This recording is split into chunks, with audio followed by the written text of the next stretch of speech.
यसमा अलिकति बेरिङ चेकहरू पनि गर्छ हैन, थोरै अलिकति डिफ्रेन्ट टाइपको न्युमेरिकल छ अगाडिको भन्दा। गर्ने काम त सबै त्यही नै हो, त्यही स्टेप्सहरु नै हामीले फलो गर्छौं, त्यो भन्दा दायाँ बायाँ केही नै गर्दैनौं। अब यसमा हामीले अलिकति मैले लास्ट क्लासलाई समराइज गर्न पर्दा चाहिँ लास्ट क्लासमा हामीले के गरेको थियो, हामीले एउटा अलाउएबल स्ट्रेस निकाल्न पर्ने थियो, त्यसको पर्मिसिबल स्ट्रेस कति आउँछ भनेर हैन, एउटा पर्मिसिबल स्ट्रेसको कुरा थियो भने अर्को भनेको हाम्रो एक्चुअल स्ट्रेस सिस्टममा कति आइरहेको छ भनेर हैन, यो दुईटा चीजहरु हामीले हेरेको थियौं अगाडिको क्लासमा। त्यसैलाई आज कन्टिन्यू गर्छौं हामीले।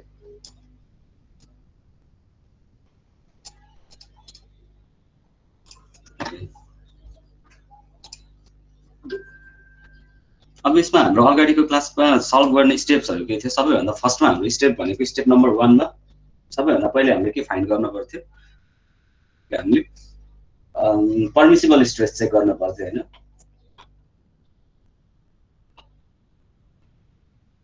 पर्मिसिबल स्ट्रेस भनेको कति हुन्छ, पर्मिसिबल स्ट्रेस भनेको एफबी केएस केए केपी हैन।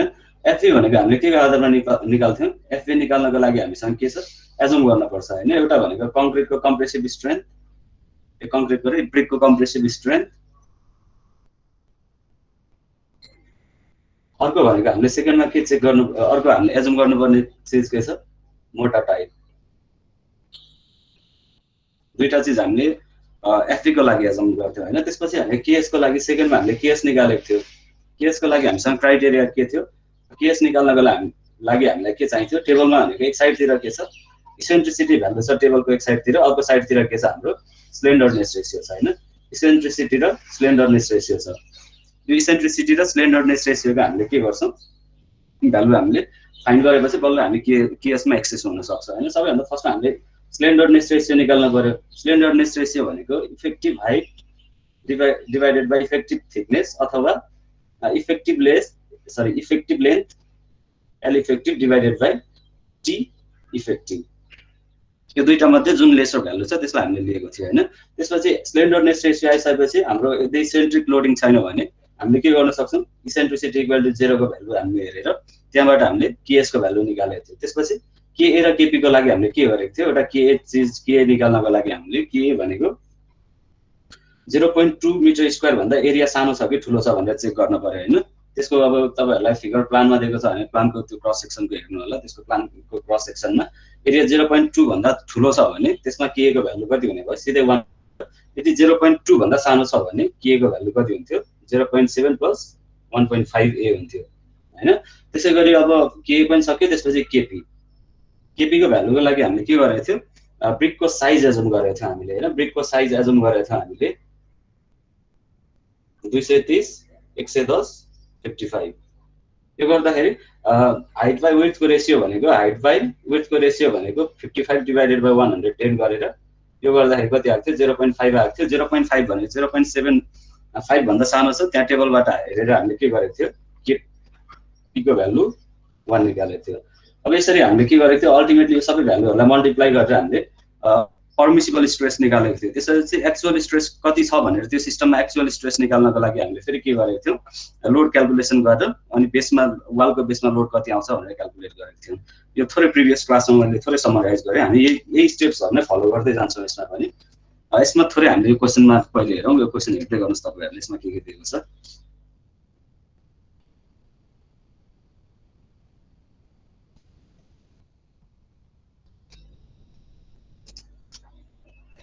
यसले एउटा वर्कशप बिल्डिङको एक्सटेरियर वाल भनेर भनेको छ। बिल्डिङको हाइट 3.6 मिटर दिएको छ हैन। हाइट हामीलाई 3.6 मिटर दिएको छ अनि स्टिल ट्रस चाहिँ रुफमा स्टिल ट्रस राखेको छ भनेर भनेको छ हैन।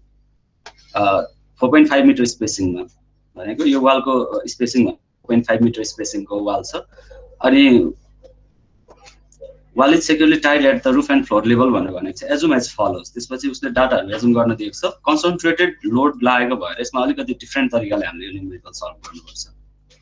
यसमा एउटा कन्सन्ट्रेटेड लोड दिएको छ। यो केस स्पेशल केस हो हाम्रो यसमा हैन। त्यो कन्सन्ट्रेटेड लोडको लागि हामीले यहाँबाट हेर्न सक्छौं। त्यसपछि रुफ लोडिङ हामीलाई दिएको छ 7 किलो न्यूटन हैन। कन्सन्ट्रेटेड लोड चाहिँ हामीलाई 30 किलो न्यूटन दिएको छ। त्यसपछि रुफ लोडिङ भनेर 7 किलो न्यूटन दिएको छ। 7 किलो न्यूटन पर मिटर होला यो। त्यसपछि विन्ड लोड भनेर इग्नोर विन्ड लोड भनेर भनेको छ। यसमा विन्ड लोड कन्सिडर नगर भनेर भनिरहेको छ।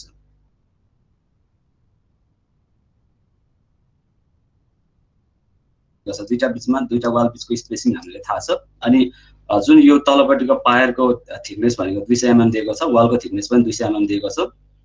अनि पायरको वेट भनेको हामीलाई कति दिएको छ 400 mm दिएको छ। अब अरू डाटाहरू सबै त्यही हो। अब यहाँनिर हामीले अलिकति बुझ्नुपर्ने भनेको यो भनेको तपाईँहरूको जुन 30 किलोन्युटन लोड कन्सन्ट्रेटेड लोड दिएको छ, यो 30 किलोन्युटन लोड यसरी एक्ट गर्छ हैन। 30 किलोन्युटन लोड कसरी एक्ट गर्ने भयो, यसरी गर्ने भयो भने चाहिँ यसले डिग्री एंगल बनाएर लोड पास हुन्छ भनेको छ। 30 डिग्री एंगल बनाएर यो लोडमा यो लोड चाहिँ डिस्ट्रिब्युसन हुन्छ भनेको।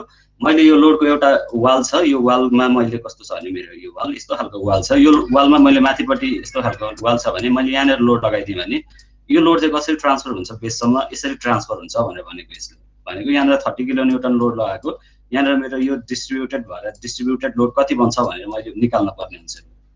30 किलोन्युटन लोडको डिस्ट्रिब्युटेड लोड मैले यहाँनिर निकाल्न पर्ने हुन्छ र यही वालको सेगमेन्टलाई मात्रै डिजाइन गर्छु मैले। ओके, हामी सरासरी सबैभन्दा सुरुमा हामीले कोड त हेर्न आइहाल्छ हैन। सबैभन्दा स्टेप 1 मा हामीले अगाडिको क्लासमा के गरेको थियो, हामीले स्टेप 1 मा भनेको हामीले के गरेको थियौँ अगाडिकोमा सबैभन्दा एकछिन क्वेशन सार्नु न सर, क्वेशन सार्नु छैन हुन्छ, सार्नुस् क्वेशन सार्नु भयो हुन्छ।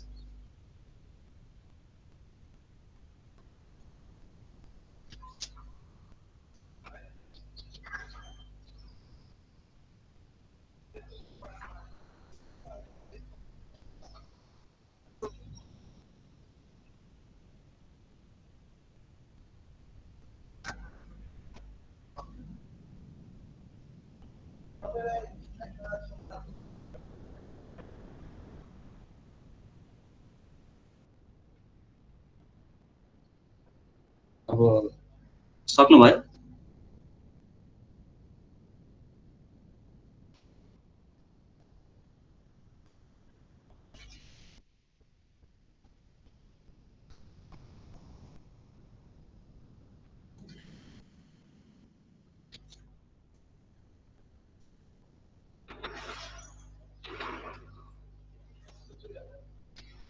के भयो, सक्यो भने म फेरि स्टार्ट गर्छु। ओके, यसमा हाम्रो यसमा के छ, एउटा तपाईहरुले स्टेप 1 मा अगाडिको न्यूमेरिकलमा पनि गर्नुभएको थियो। मैले तपाईहरुले यो बुकहरुमा न्यूमेरिकल हेर्नुभयो भने हरेक न्यूमेरिकलमा डिफ्रेन्ट तरिकाले तपाईहरुले पाउनुहुन्छ अनि तपाईहरु झुकिन सक्नुहुन्छ। सेम प्रोसेसहरु फलो गर्नुस्, किनभने सेम कोड नै युज गर्दैछौँ भने सेम प्रोसेस नै फलो गर्ने हामीले, कुनै त्यसमा नयाँ कोड हामीले फलो गरिरहेको छैन हैन। त्यही कोड हो, डाटाहरु त्यही हो भने जुन एउटामा न्यूमेरिकलमा जुन मेथड फलो गर्नुभएको छ त्यही मेथड फलो गर्दै जानुस्। बिचमा एक दुईवटा स्टेपहरु न्यूमेरिकल वाइज अनुसार अलि फरक पर्न सक्छ हैन, त्यही कुराहरु मात्रै हो। अब यसमा स्टेपमा के गर्छ हामीले,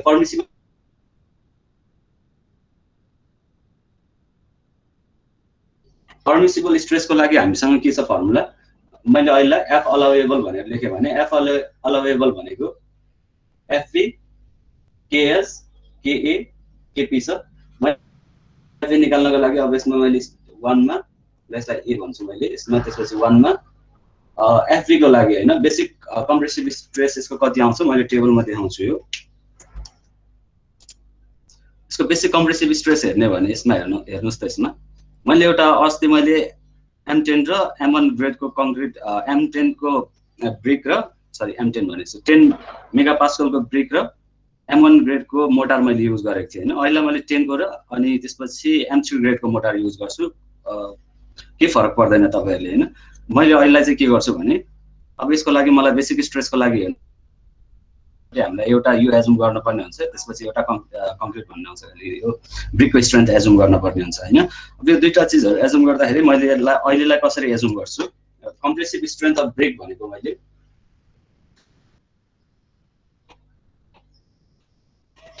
स्ट्रेन्थ अफ ब्रिक भनेको मैले 10 मेगापास्कल कमा एमपीए है, एमपीए कमा अनि मोटा टाइप M3 अहिलेलाई मोटा टाइप भनेको मैले M3 गर्छु भने यसको भ्यालु अनुसार मेरो एफबी कति आउने रहेछ 0.75 न्यूटन पर एमएम स्क्वायर। त्यो टेबलमा यो डाटा छ हैन। M10 र M3 ग्रेडको मोटार सिलेक्ट गर्दाखेरि कति आयो मेरो 0.75 newton per mm square basic compressive stress आयो हैन। बेसिक कम्प्रेसिभ स्ट्रेस आइसकेपछि मलाई सेकेन्ड डाटा कुन चाहिएको छ, सेकेन्डमा मैले फेरि केएस निकाल्नु पर्ने छ हैन। सेकेन्डमा भनेको स्ट्रेस रिडक्सन फ्याक्टर निकाल्नु पर्ने छ मलाई फेरि वटा टिएम स्ट्रेस रिडक्सन फ्याक्टर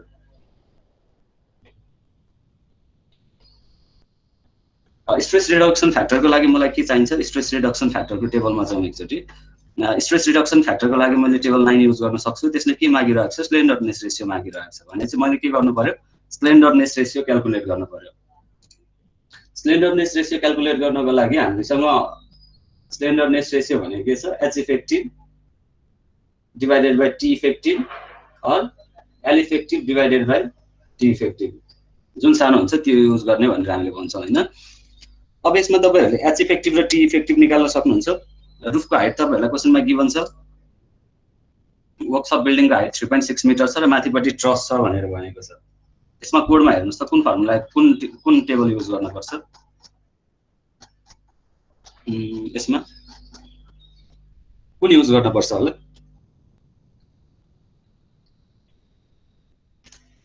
होला यो फिगर 11 मा तपाईहरुले केस 1 युज गर्नुहुन्छ केस 2 युज गर्नुहुन्छ केस 3 युज गर्नुहुन्छ तपाईहरुले गर्दा अब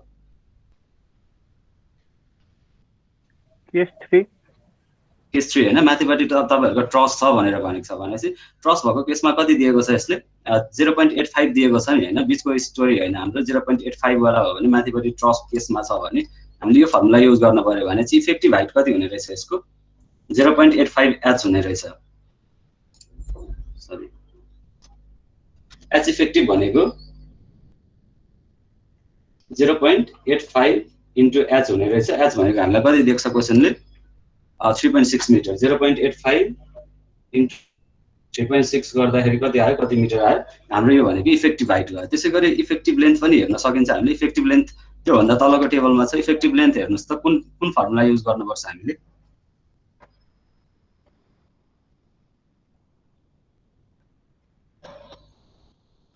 नम्बर 1 देखि 5 सम्म छ यो मध्ये कुन चाहिँ युज गर्न पर्छ हामीले 1 केस 1 युज गर्न पर्छ 2 3 4 or 5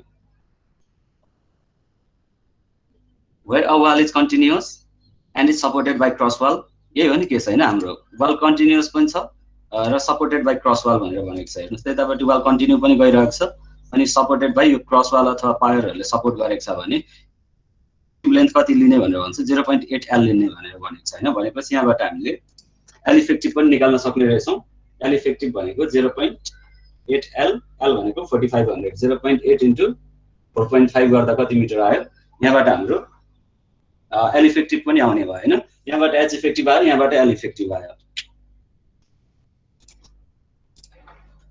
0.85 into 3.6 गर्दा कति आयो 3.06 3060 mm 4.5 into 0.8 गर्दा 4.5 into 0.8 गर्दा कति आउने भयो 3.63600 mm भनेपछि हाम्रो कुन चाहिँ युज गर्न पर्यो इफेक्टिभको लागि यो दुईटा मध्ये टी इफेक्टिभको थिकनेस त एउटै हो हैन भनेपछि एच इफेक्टिभ कम देखिरहेको छ नि हैन भनेपछि हामीले यसमा एच इफेक्टिभ चाहिँ युज गर्नु पर्यो फर्मुलामा हामीले एउटा थाहा भयो अझ मलाई के चाहियो टी इफेक्टिभ पनि चाहियो अब टी इफेक्टिभ कति हुन्छ टी इफेक्टिभको लागि सुरुमा हामी कहाँ जानु पर्यो टी इफेक्टिभको लागि कोडमा जाउँ सुरुमा त्यसपछि हामी टी इफेक्टिभ थिकनेस भनेर यहाँनेर दिएको छ हैन थिकनेसको अब यहाँनेर पनि केसेसहरु छन् first solid wall face wall or columns solid wall face wall अथवा कोलम हो भने चाहिँ यसमा हामीले एक्चुअल थिकनेस नै युज गर्ने भनेर भनेको छ अनि यहाँ सेकेन्ड केसमा पढ्नुस् त first solid wall adequately bonded into pier or buttresses हैन फ्रीली सपोर्टेड छ भने चाहिँ त्यसमा हामीले वालको थिकनेस जति छ त्यति नै राख्न पर्यो तर हाम्रो के छ यो केसमा हाम्रो केसमा हेर्ने भने त सपोर्टेड बाइ पायर छ नि हैन दुई साइडतिर हाम्रो यो वाल डिजाइन गर्ने भने पायरले सपोर्ट गरिरहेको छ भनेपछि यो केसमा हामीले कुन फर्मुला कुन युज गर्नु पर्यो क्लज नम्बर 4.5.2 4.5.2 ले के भन्छ भने टेबल 6 अनुसार थिकनेस क्याल्कुलेसन गर्ने भनेर भनिरहेको छ हैन अब टेबल 6 मा जाने हो भने टेबल 6 ले के भनेको छ स्टिफेनिङ कोएफिसिएन्ट निकाल्न पर्यो सुरुमा स्टिफेनिङ कोएफिसिएन्ट निकाल्नको लागि हामीसँग के छ एसपी बाइ डब्ल्युपी सुरुमा हामीले फाइन्ड गर्नु पर्यो हैन एसपी बाइ डब्ल्युपी फाइन्ड गर्ने त्यसपछि टीपी बाइ टीडब्ल्यू दुई चीजहरु फाइन्ड गर्नुपर्ने भयो फेरि यसमा टेबलले नै माग्दै जान्छ एसपी भनेको हाम्रो के हो centre to centre spacing of pier भनेको कस्तो भयो यो centre to centre spacing of pier भनेको यो एउटा पायर देखि अर्को पायरको सेन्टरसम्म भनेको 4500 छ नि हैन भनेपछि एसपी भनेको कति रहेछ हाम्रो centre to centre spacing of pier भनेको एसपी भनेको कति रहेछ 4500 mm ठिक छ। त्यसै गरी एसटी पछि हामीलाई अर्को के चाहियो, डब्लुबी पनि चाहियो, विड्थ अफ पायर। अब विड्थ अफ पायर भने कति भन्नुहोस् त। फास्ट भयो सर अलि। ओके, यसमा के त्यस्तो अस्तिको भन्दा नयाँ चिज केही पनि छैन है। यसमा सुरुमा बेसिक कम्प्रेसिभ स्ट्रेस निकालेको त बुझ्नुहुन्छ यो के गर्नुहुन्छ हजुर? यता फिगरेर आउनुहुन्छ, कति बेला बुकेर आउनुहुन्छ, केही बुझ्दै बुझ्दैन। तपाईँहरूसँग कोड छ कि छैन? ओके, के छैन? कोड छ। त्यो कोडमा हेर्नु होला हैन। मैले कोडमा तपाईहरुलाई कोडमा आफैले हेर्न जान्नुहुन्न होला भनेर मैले त तपाईहरुलाई कोड पनि देखाइदिरहेको छु हैन। के गर्नुस् भने तपाईहरुले स्टेप 1 बुझ्नुहुन्छ है बुझ्नुहुन्न? स्टेप 1 बुझ्नुहुन्छ? सर सुरुदेखि भन्दै बुझेको छैन सर। स्टेप 1 मा के छ भने तपाईहरुको यो फर्स्ट न्यूमेरिकलमा हामीले गरेको फर्मुला बेसिक पर्मिसिबल स्ट्रेसको केस त बुझ्नुहुन्छ यो? बुझ्नुहुन्छ यो? यहाँ हुन्छ म फेरि यहाँ यो स्टेप चाहिँ तपाईहरुले यहाँ समराइज गर्दैछु। जे जे मैले यहाँ भन्दै जान्छु त्यो चीजहरु मैले यहाँ गर्दै जान्छु है। सबैभन्दा फर्स्ट स्टेपमा मैले यो फर्मुला युज गर्छु। एफ अलाउएबल भनेको एफबी केएस केए केपी। एफबी केएस केए केपी स्टेप 1 मा यो हैन। स्टेप 2 मा के छ? स्टेप ए मा पनि ए भित्र। अब स्टेप 1 मा मेन फर्मुला यो भयो। यसबाट मैले फर्स्टमा स्टेप 1 मा यो क्याल्कुलेट गर्छु, स्टेप 2 मा यो क्याल्कुलेट गर्छु, स्टेप 3 मा यो, स्टेप 4 मा यो हैन। यसको नि फर्स्ट स्टेपमा मैले एफबी फाइन्ड गर्न पर्छ। एफबी फाइन्ड गर्नको लागि तपाईहरुले टेबल 8 बाट यसबाट टेबल 8 हेर्नु पर्यो। त्यसपछि सेकेन्डमा के छ तपाईहरुसँग? सेकेन्डमा यो सेकेन्डमा भनेको केएस छ। केएस भनेको तपाईहरुले स्लेन्डरनेस रेशियो हो नि केएस भनेको। स्लेन्डरनेस रेशियोको लागि एफपी हेर्नलाई टेबल 8 हेर्ने सर, टेबल 9? एफपी हेर्नलाई टेबल 8 हेर्न पर्यो तपाईहरुले। टेबल 9 जस्तो छ। एकछिन हेरौँ है हामी टेबल 8 हो कि 9 हो हैन। म पनि झुकिन सक्छु टेबलहरु यहाँ हेर्दा चाहिँ। मैले 8 जस्तो लाग्छ मलाई। टेबल 8 नै हो हैन। बेसिक कम्प्रेसिभ स्ट्रेसको लागि टेबल 8 हेर्न पर्यो। त्यसपछि तपाईहरुले यसपछि गर्ने अर्को काम भनेको केएस फाइन्ड गर्न पर्यो। केएस फाइन्ड गर्नको लागि कुन टेबल हेर्नु पर्यो तपाईहरुले? केएस को लागि स्ट्रेस रिडक्सन फ्याक्टर भनेको टेबल 9 चाहिँ तपाईहरुको केएस हो। केएस को लागि टेबल 9 र केएस निकाल्नको लागि तपाईहरुलाई के चाहिन्छ? अर्को एउटा एक्स्ट्रा चीज तपाईहरुले क्याल्कुलेट गर्नु। सर यो टेबल चाहिँ बुकमा छ? कुन बुक फलो गर्दै हुनुहुन्छ तपाईहरुले? बुकमा छ होला।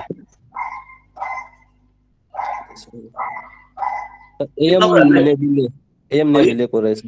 एम नेभिले तपाईहरुलाई यो बुकको टेबल नभए पनि हुन्छ, किनभने तपाईहरुले यो कोडै लिएर जान पाउनुहुन्छ हैन। कोडै लिएर जान पाउनुहुन्छ भने तपाईहरुलाई यो बुकको टेबल खासै बुकको टेबलमा प्र्याक्टिस नगर्नु हैन। यो हामीले यो कोड नै तपाईहरुले एक्जाममै यो कोड लिएर जान पाउनुहुन्छ भने कोडै फलो गर्नुस्। तपाईहरुलाई एक्जाममा पनि सजिलो हुन्छ हैन। बुकको टेबल हेर्नुहुन्छ फेरि तपाईहरुले पछि कोडमा जम्प गर्न अप्ठ्यारो हुन सक्छ। तपाई प्र्याक्टिस गर्नु भयो भने अहिलेदेखि नै प्र्याक्टिस। अनि सर यो कोड नोटमा हाल्दिनु भएको छ? मैले हाल्दिएको छु आइएस 1905 हाल्दैछु हैन। मैले तपाईहरुलाई हाल्दैछु त्यसमा टेबल 9 र स्लेन्डरनेस रेशियो निकाल्नु पर्यो। यो केएस निकाल्नको लागि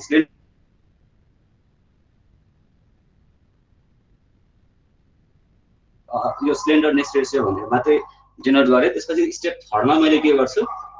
स्टेप 3 मा मैले के गर्न पर्यो? केएस निकालिसकेपछि केए निकाल्न पर्यो नि हैन। केए फाइन्ड गर्ने। केए फाइन्ड गर्नको लागि क्लज नम्बर कति हेर्ने? केए को लागि एरिया रिडक्सन फ्याक्टर भनेर भनेको छ 5.4.1.2। यसको लागि 5.4.1.2 हेर्न पर्यो तपाईहरुले केए को लागि। अनि त्यसै गरी फेरि तपाईहरुसँग अर्को के बाँकी भयो तपाईहरुको? यहाँनेर हेर्ने हो भने के पनि आयो। अब केपी चाहियो हैन। स्टेप 4 मा केपी चाहियो। सेप मोडिफिकेसन फ्याक्टर हो नि। यो भनेको तपाईहरुको ब्रिकको साइज चाहियो। ब्रिकको साइजको आधारमा तपाईहरुले टेबल नम्बर कतिबाट भने यसको टेबल नम्बर केपी सेप ब्रिक मोडिफिकेसन फ्याक्टर टेबल 10 हेर्नु भयो भने यसमा तपाईहरुले देख्नुहुन्छ हैन। टेबल 10 बाट तपाईहरुले सेप मोडिफिकेसन फ्याक्टर निकालेर गर्ने भने चाहिँ केपी को लागि टेबल 10। अब यति भइसकेपछि यहाँ मैले समराइज जति गरेको छ मैले त्यो काम गर्दै जाँदै यो क्लज नम्बर 5.4 यो भनेको क्लज नम्बर 5.4 हो। यो क्लज नम्बर 5.4 यसलाई पनि नोट गर्नुभयो भने चाहिँ भनेको 5.4 बाट टिपेको फर्मुला हो। 5.4 मा मेरो एउटा फर्मुला छ, मैले स्टार्ट नै 5.4 बाट गर्छु।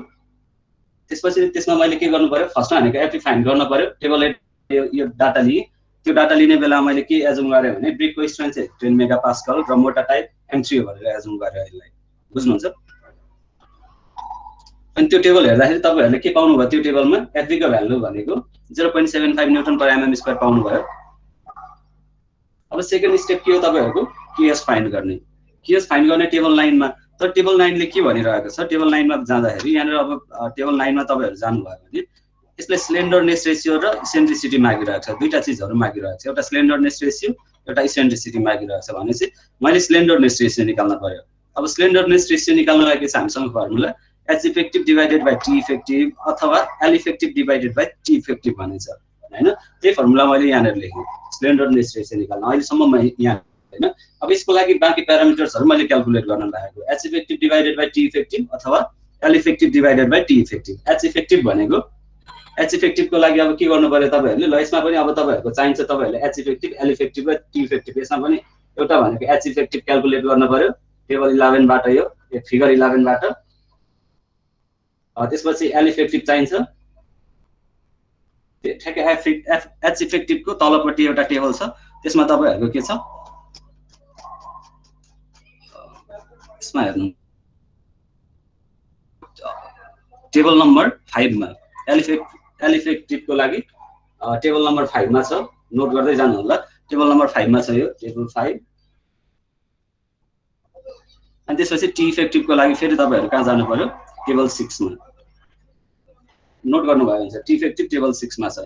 यदि चीज समराइज गर्नु भयो भने यही नै फलो गर्दै छु मैले, यो भन्दा बाहिर कतै नै गएको।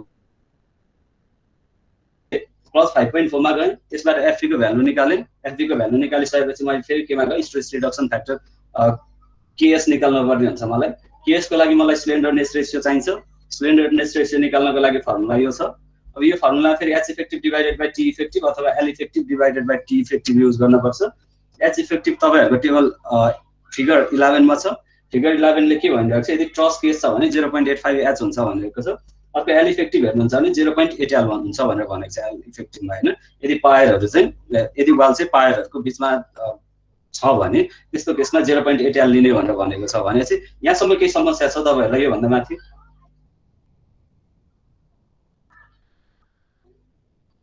छ कि छैन? छैन भने फेरि भन्दिन्छु। सर त्यो माथि चाहिँ हाम्रो कम्प्रेसिभ स्ट्रेन्थ अफ ब्रिक र मोटार टाइपमा चाहिँ हामीले त्यो जस्तो हजुरले चाहिँ 10 एम्पियर अनि M3 टाइपको मोटार एजुम, यो हामीले आफै एजुम गर्ने हो। तपाईले डिजाइन गर्नुहुन्छ भने डिजाइन गर्ने भनेको इन्टायरली तपाईको हातमा हुन्छ। डिजाइन गर्ने भने चाहिँ डिजाइन गर्ने मान्छेसँग के राइट हुन्छ भने साइज कति राख्ने, त्यसको मोटारको ग्रेड कति राख्ने, त्यसको ब्रिकको स्ट्रेन्थ कति राख्ने। यदि आरसीसी डिजाइन गर्दै हुनुहुन्छ भने कंक्रिटको ग्रेड कति राख्ने भने चाहिँ त्यो तपाईले डिसाइड गर्ने कुरा हो। भने चाहिँ यहाँ पनि उसले क्वेशनमा तपाईहरुलाई यो स्पेसिफाई गर्दैन। अब कुनै यस्तै स्पेशल क्वेशनहरु नै राख्दियो भने हो। यदि तपाईलाई डिजाइनको काम लगाउँछ भने डिजाइन त तपाईले जुनसुकै स्ट्रेन्थ पनि लिन सक्नुहुन्छ नि हैन। ब्रिकको पनि अझै राम्रो स्ट्रेन्थको ब्रिक लिनुहुन्छ कि अझै मोटार पनि राम्रो ग्रेडको मोटार लिनुहुन्छ कि यो तपाईको हातमा हो। डिजाइन भनेकै तपाईले स्ट्रेन्थ त्यसको प्रोपर्टिजहरु कसरी सिलेक्ट गर्नुहुन्छ भन्ने चाहिँ तपाईले डिजाइनमा सिलेक्ट गर्नुहुन्छ भने चाहिँ यो तपाईले एजुम गर्न पर्यो, यो क्वेशनमा दिदैन। ठीक छ? बुझ्नुहुन्छ? यस सर भयो। ओके, अब हामी कहाँनेर पुग्यौं? टी इफेक्टिभ चाहिएको छ। टी इफेक्टिभ कहाँनेर? टी इफेक्टिभको लागि टेबल 6 भनेको छ हैन। टी इफेक्टिभको लागि हेर्नु भने हामी टेबल 6 मा जाउँ। टेबल 6 मा हेर्नुस् त, टेबल 6 लाई आफै के मागिरहेको छ, एउटा SP by WP र TP by TW दुईटा भ्यालु निकाल भनेर भनिरहेको छ हैन। भनेपछि अब कोडले जे भन्छ त्यो काम त हामीले गर्न पर्यो। भने सुरुमा SP by WP निकाल्न लागेको मैले हैन। कोडले जे माग्छ म त्यति मात्रै फलो गर्दै जान्छु। तपाईहरुलाई फेरि यो मैले अरु कोड भन्दा बाहिरपट्टिबाट मैले गराउँदै गयो भने तपाईहरुलाई यहाँ स्टेपहरु सम्झिन गाह्रो हुन्छ। त्यही भएर कोडमा जे माग्छ त्यति चीज मैले क्याल्कुलेट गर्दै गइरहेको छु हैन, बुझ्न सजिलो हुन्छ। SP भनेको हाम्रो कस्तो दिएको छ, यहाँनेर यस्तो एउटा वाल दिएको छ, तपाईको कन्टिन्युअस होला।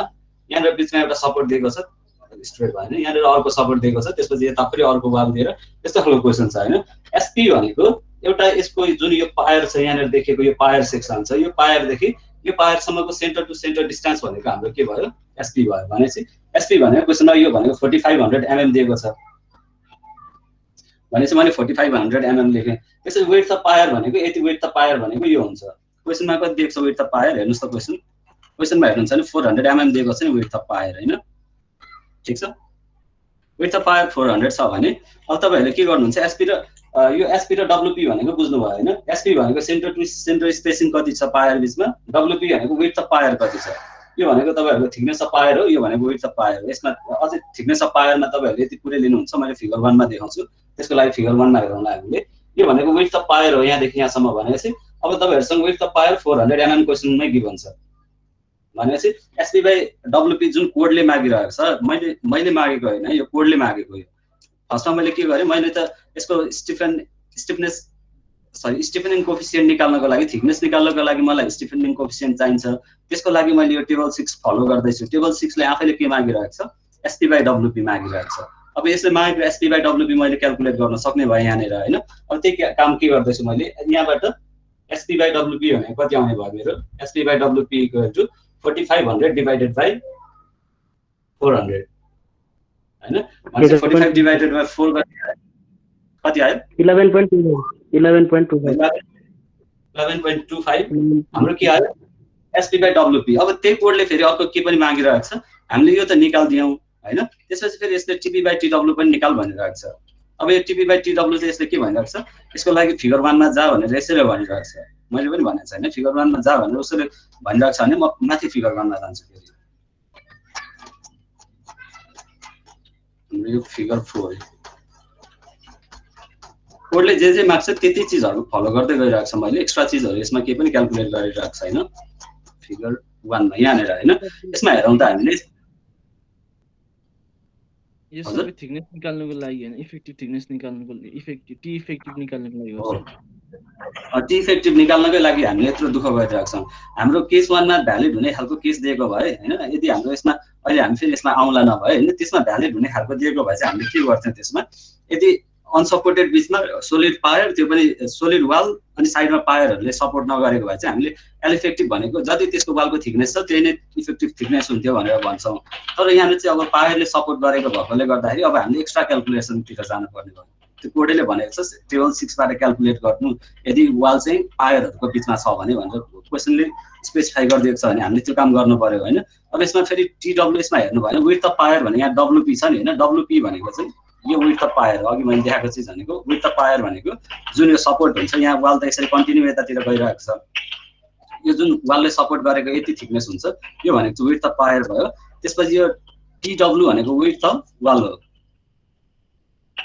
विड्थ अफ वाल भनेको यति हुने रहेछ। अनि त्यसपछि टीपी भनेको हेर्नुस् त, टीपी भनेको यहाँदेखि यहाँसम्मलाई टीपी भनेको छ नि, यहाँदेखि यहाँसम्मलाई यसलाई थिकनेस अफ पायर भनेर यसरी भनेको छ भने हामीले के गर्नु पर्यो, अब यही अनुसार चाहिँ हामीले फर्दर क्याल्कुलेसनमा जानु पर्यो हैन। यसमा बुझ्नुहुन्छ हैन, टीडब्ल्यू भनेको डब्ल्युपी भनेको कुन हो, टीडब्ल्यू भनेको कुन हो, टीपी भनेको कुन हो, यो तीनवटा चीज, एउटा टीपी भनेको एउटा टीडब्ल्यू भनेको एउटा विड्थ अफ पायर, यो तीनवटा चीज बुझिन्छ हैन।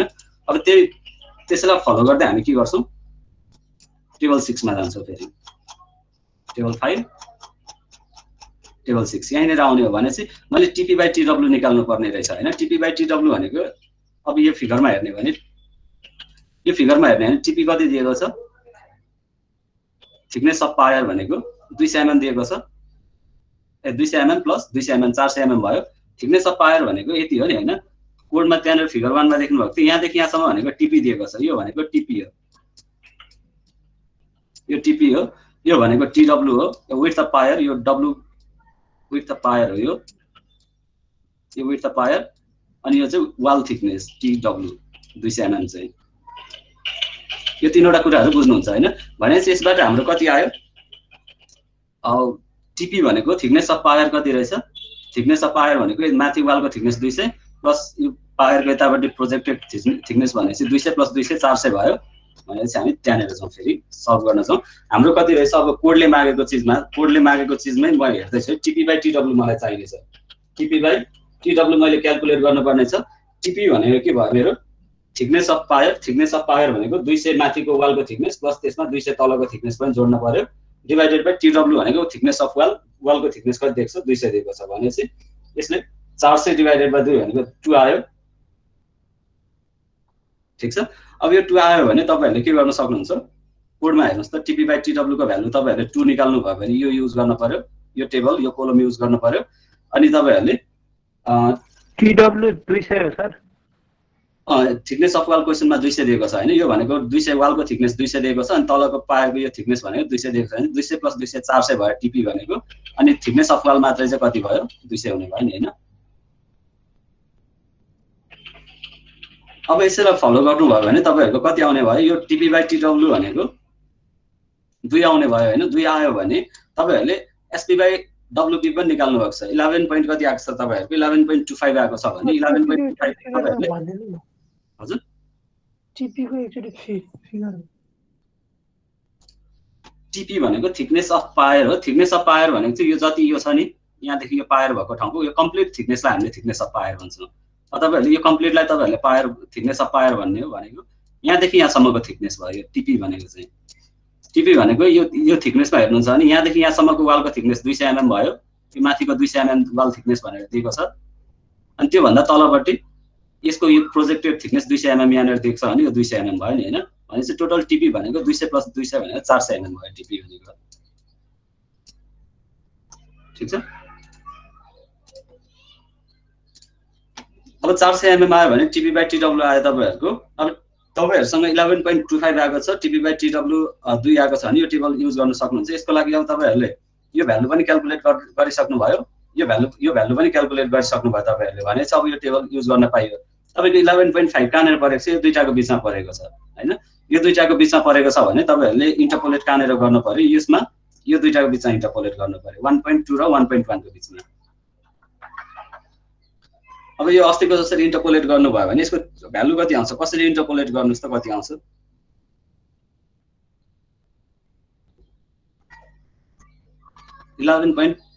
.25 को लागि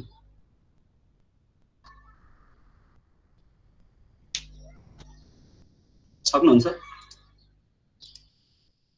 यसको 1.175 आउँछ यसमा मैले अस्ति तपाईहरुलाई एउटा सिकाउँछु भनेको थिएँ मैले यसमा स्ट्याटिस्टिक्समा जानु यो 6 मा स्ट्याटिस्टिक्समा यसमा गएर 6 हालेर इक्वल टु गर्नु भयो नि हुन्छ त्यसपछि यो भने तपाईहरुको लिनियर इक्वेसन हो 2 मा जान सक्छौं यसमा तपाईहरुको डाटा हाल्नुस् एउटा कति छ x मा हेर्नु भने 10 र 15 छ हैन 10 इन्टर 15 इन्टर गर्नुस् त्यसपछि फेरि तपाईहरुले यतापट्टि कति छ 1.2 इन्टर र त्यो भन्दा तल कति छ 1.1 इन्टर गर्नुस् अब यसलाई यहाँनेर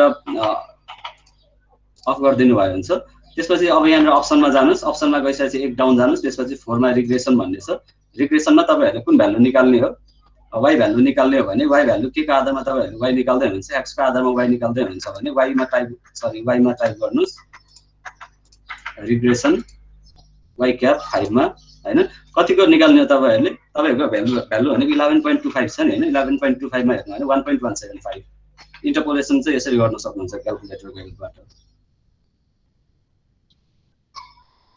फर्मुला लगाएर फेरि एकचोटी ओके के गर्नुस् भने अहिले मैले मोड 1 मै जान्छु मोडमा जानुस् फर्स्टमा यो मोडमा जानुस् हैन अनि मोडमा 6 मा जानुस् तपाईहरु यो 6 मोडमा जानुस् यसमा 6 टाइप गर्नु भयो नि हुन्छ नभए एरोले 6 मा जानु भयो नि हुन्छ अनि इक्वल टु गर्नु भयो हुन्छ हैन त्यसपछि यो लिनियर इन्टरपोलेसन भएकोले गर्दाखेरि मैले अप्सन 2 सिलेक्ट गरिराख्छु यसमा अप्सन 2 मैले 2 हान्छु 2 हानेर डाटा हान्छु डाटा कति छ मेरो डाटा हेर्नुस् त यहाँनेर डाटा भनेको 11.25 भनेको 10 र 15 को बीचमा पर्छ नि हैन भनेपछि मैले के गर्छु सरी तपाईहरु फेरि त्यहाँनेर जानु भयो हुन्छ 6 मा इन्टर गर्नुस् 2 गर्नुस् अनि डाटा हाल्नुस् त्यहाँनेर 10 र 15 छ हैन 10 छ त्यसको तल 15 छ अनि यतापट्टि 15 छ इन्टर गर्नुस् अनि त्यसपछि यतापट्टि एरोले यतापट्टि जान सक्नुहुन्छ तपाईहरु अनि यो एरोले यतापट्टि जानु भयो भने माथिको डाटा कति छ 15 को अगाडिको 10 को अगाडिको डाटा भनेको 1.2 15 को अगाडिको डाटा भनेको 1.1 इन्टर गर्नुस् अब यो टेबल हालिसकेपछि तपाईहरुले पावर यो एसी बटन थिच्दिनु भयो हुन्छ यो डाटा स्टोर भइसकेको छ यो डाटा स्टोर भइसकेको छ भने अब तपाईहरुले यहाँनेर एसी थिच्दिनु भयो हुन्छ तपाईहरुको डाटा स्टोर नै हुन्छ त्यसपछि तपाईहरु अप्सनमा जानुस् त्यसपछि एक डाउन क्लिक गर्नुस् त्यसपछि रिग्रेसन भन्ने छ यो रिग्रेसनमा 4 हालेर त्यसपछि तपाईहरुले x को भ्यालु हाल्दा x को भ्यालु भनेको मैले x मा हालेको डाटा त यो भ्यालु हाल्दा मलाई यसको इन्टरपोलेटेड भ्यालु चाहिएको हो नि त हैन भनेपछि मैले के गर्छु मलाई y को भ्यालु चाहिएको भनेपछि मैले y को भ्यालु अब x कति हुन्छ x चाहिँ मैले 11.25 हुँदा y को भ्यालु कति हुन्छ भनेर अगाडि 11.25 हालेर इक्वल टु थिच्दिनुस्। इक्वल टु थिचेपछि 1.175 आयो नि यो इन्टरपोलेटेड भ्यालु यसको।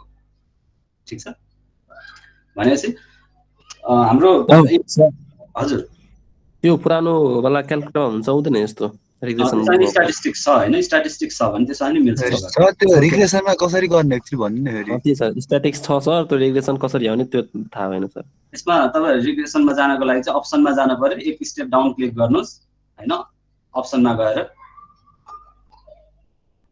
एक स्टेप डाउन क्लिक गर्नु भयो भने 4 आउँछ तपाईहरुको 4 मा तपाईहरुको x हाल्दाखेरि y को भ्यालु चाहिने हो नि तपाईहरुलाई भने चाहिँ 5 हाल्नु पर्यो तपाईहरुले अनि यहाँ चाहिँ 11.25 अब तपाईहरुको चाहिँ पुरानो क्याल्कुलेटरमा अप्सन छैन होला हैन अप्सन छैन भने स्ट्याटिक्समा जाने अनि 4 थिच्ने स्ट्याटिक्समा गएर 4 थिच्नु भयो भने त्यहाँबाट तपाईहरुको रिग्रेसन एनालाइसिस गर्न त्यही रिग्रेसन भन्ने अप्सन आउँछ त्यो अप्सन नै हो तपाईहरुको यहाँ चाहिँ अप्सनमा आउँछ तपाईहरुको चाहिँ शिफ्ट थिचेर 4 थिच्नु पर्छ डाइरेक्ट xy को भ्यालु हजुर xy भन्ने अप्सन आउँछ डाइरेक्ट त्यसमा तपाईहरुले ट्राई गर्नु होला त्यसमा के छ मैले हेरेको छैन त्यसमा चाहिँ हैन अप्सन 4 मा शिफ्ट थिचेर तपाईहरुले 4 थिच्नु भयो भने तपाईहरुको यो अप्सनमा एक्टिभेट हुन्छ तपाईहरुको त्यसपछि रिग्रेसनमा जानु पर्यो तपाईहरु अनि रिग्रेसनमा गएर चाहिँ तपाईहरुले त्यो डाटा निकाल्न सक्नुहुन्छ अब तपाईहरुलाई x र y छ भने y को डाटा निकाल्ने हैन y हाल्नुस् हैन y जतिमा छ अहिले मेरो y 5 मा छ भनेपछि y 5 मा छ भने चाहिँ मैले 11.25 को लागि हाल्ने 1.175 भनेपछि मेरो यो थिकनेस कोएफिसिएन्ट कति आइरहेको छ स्टिफनिङ कोएफिसिएन्ट भनेको कति आइरहेको छ 1.175 हैन 1.175 आइरहेको छ भने मैले थिकनेस कसरी निकाल्न सक्ने भए थिकनेस भनेको चाहिँ इफेक्टिभ थिकनेस चाहिँ टी इफेक्टिभ भनेको इफेक्टिभ थिकनेस भनेको स्टिफनिङ कोएफिसिएन्ट अहिले आएको स्टिफनिङ कोएफिसिएन्ट इन्टु वाल थिकनेस यो दुईटा है स्टिफनिङ कोएफिसिएन्ट इन्टु वाल थिकनेस यो इन्टु है यो इन्टु वाल थिकनेस स्टिफनिङ कोएफिसिएन्ट कति आयो हाम्रो 1.175 इन्टु वाल थिकनेस कति छ 200 छ भनेपछि 1.175 इन्टु 200 गर्न पर्यो तपाईहरुलाई मैले मोड रनमै जान्छु ट्राई गर्छु 1.175 इन्टु 200 गर्दा इफेक्टिभ थिकनेस भनेको 235 mm आयो भनेपछि तपाईहरुको इफेक्टिभ थिकनेस भनेको 235 mm अहिलेसम्म हाम्रो के आयो इफेक्टिभ थिकनेस भनेको 235 mm आयो नि हैन यहाँसम्म पुग्नु भयो भने अब तपाईहरुले के गर्न सक्नुहुन्छ स्लेन्डरनेस रेशियो निकाल्न सक्नुहुन्छ सर त्यो के रे यो हामीको पुरानो क्याल्कुलेटरमा चाहिँ त्यो के रे यो अप्सन के त्यो रहेन सर फर्मुलाहरु छैन तपाईहरुको शिफ्ट थिचेर 4 गर्नु भयो भने त्यो अप्सन आउँछ होला तपाईहरुको पुरानो क्याल्कुलेटरमा हैन स्ट्याटिस्टिक्स भनेर 4 मा लेखेको होला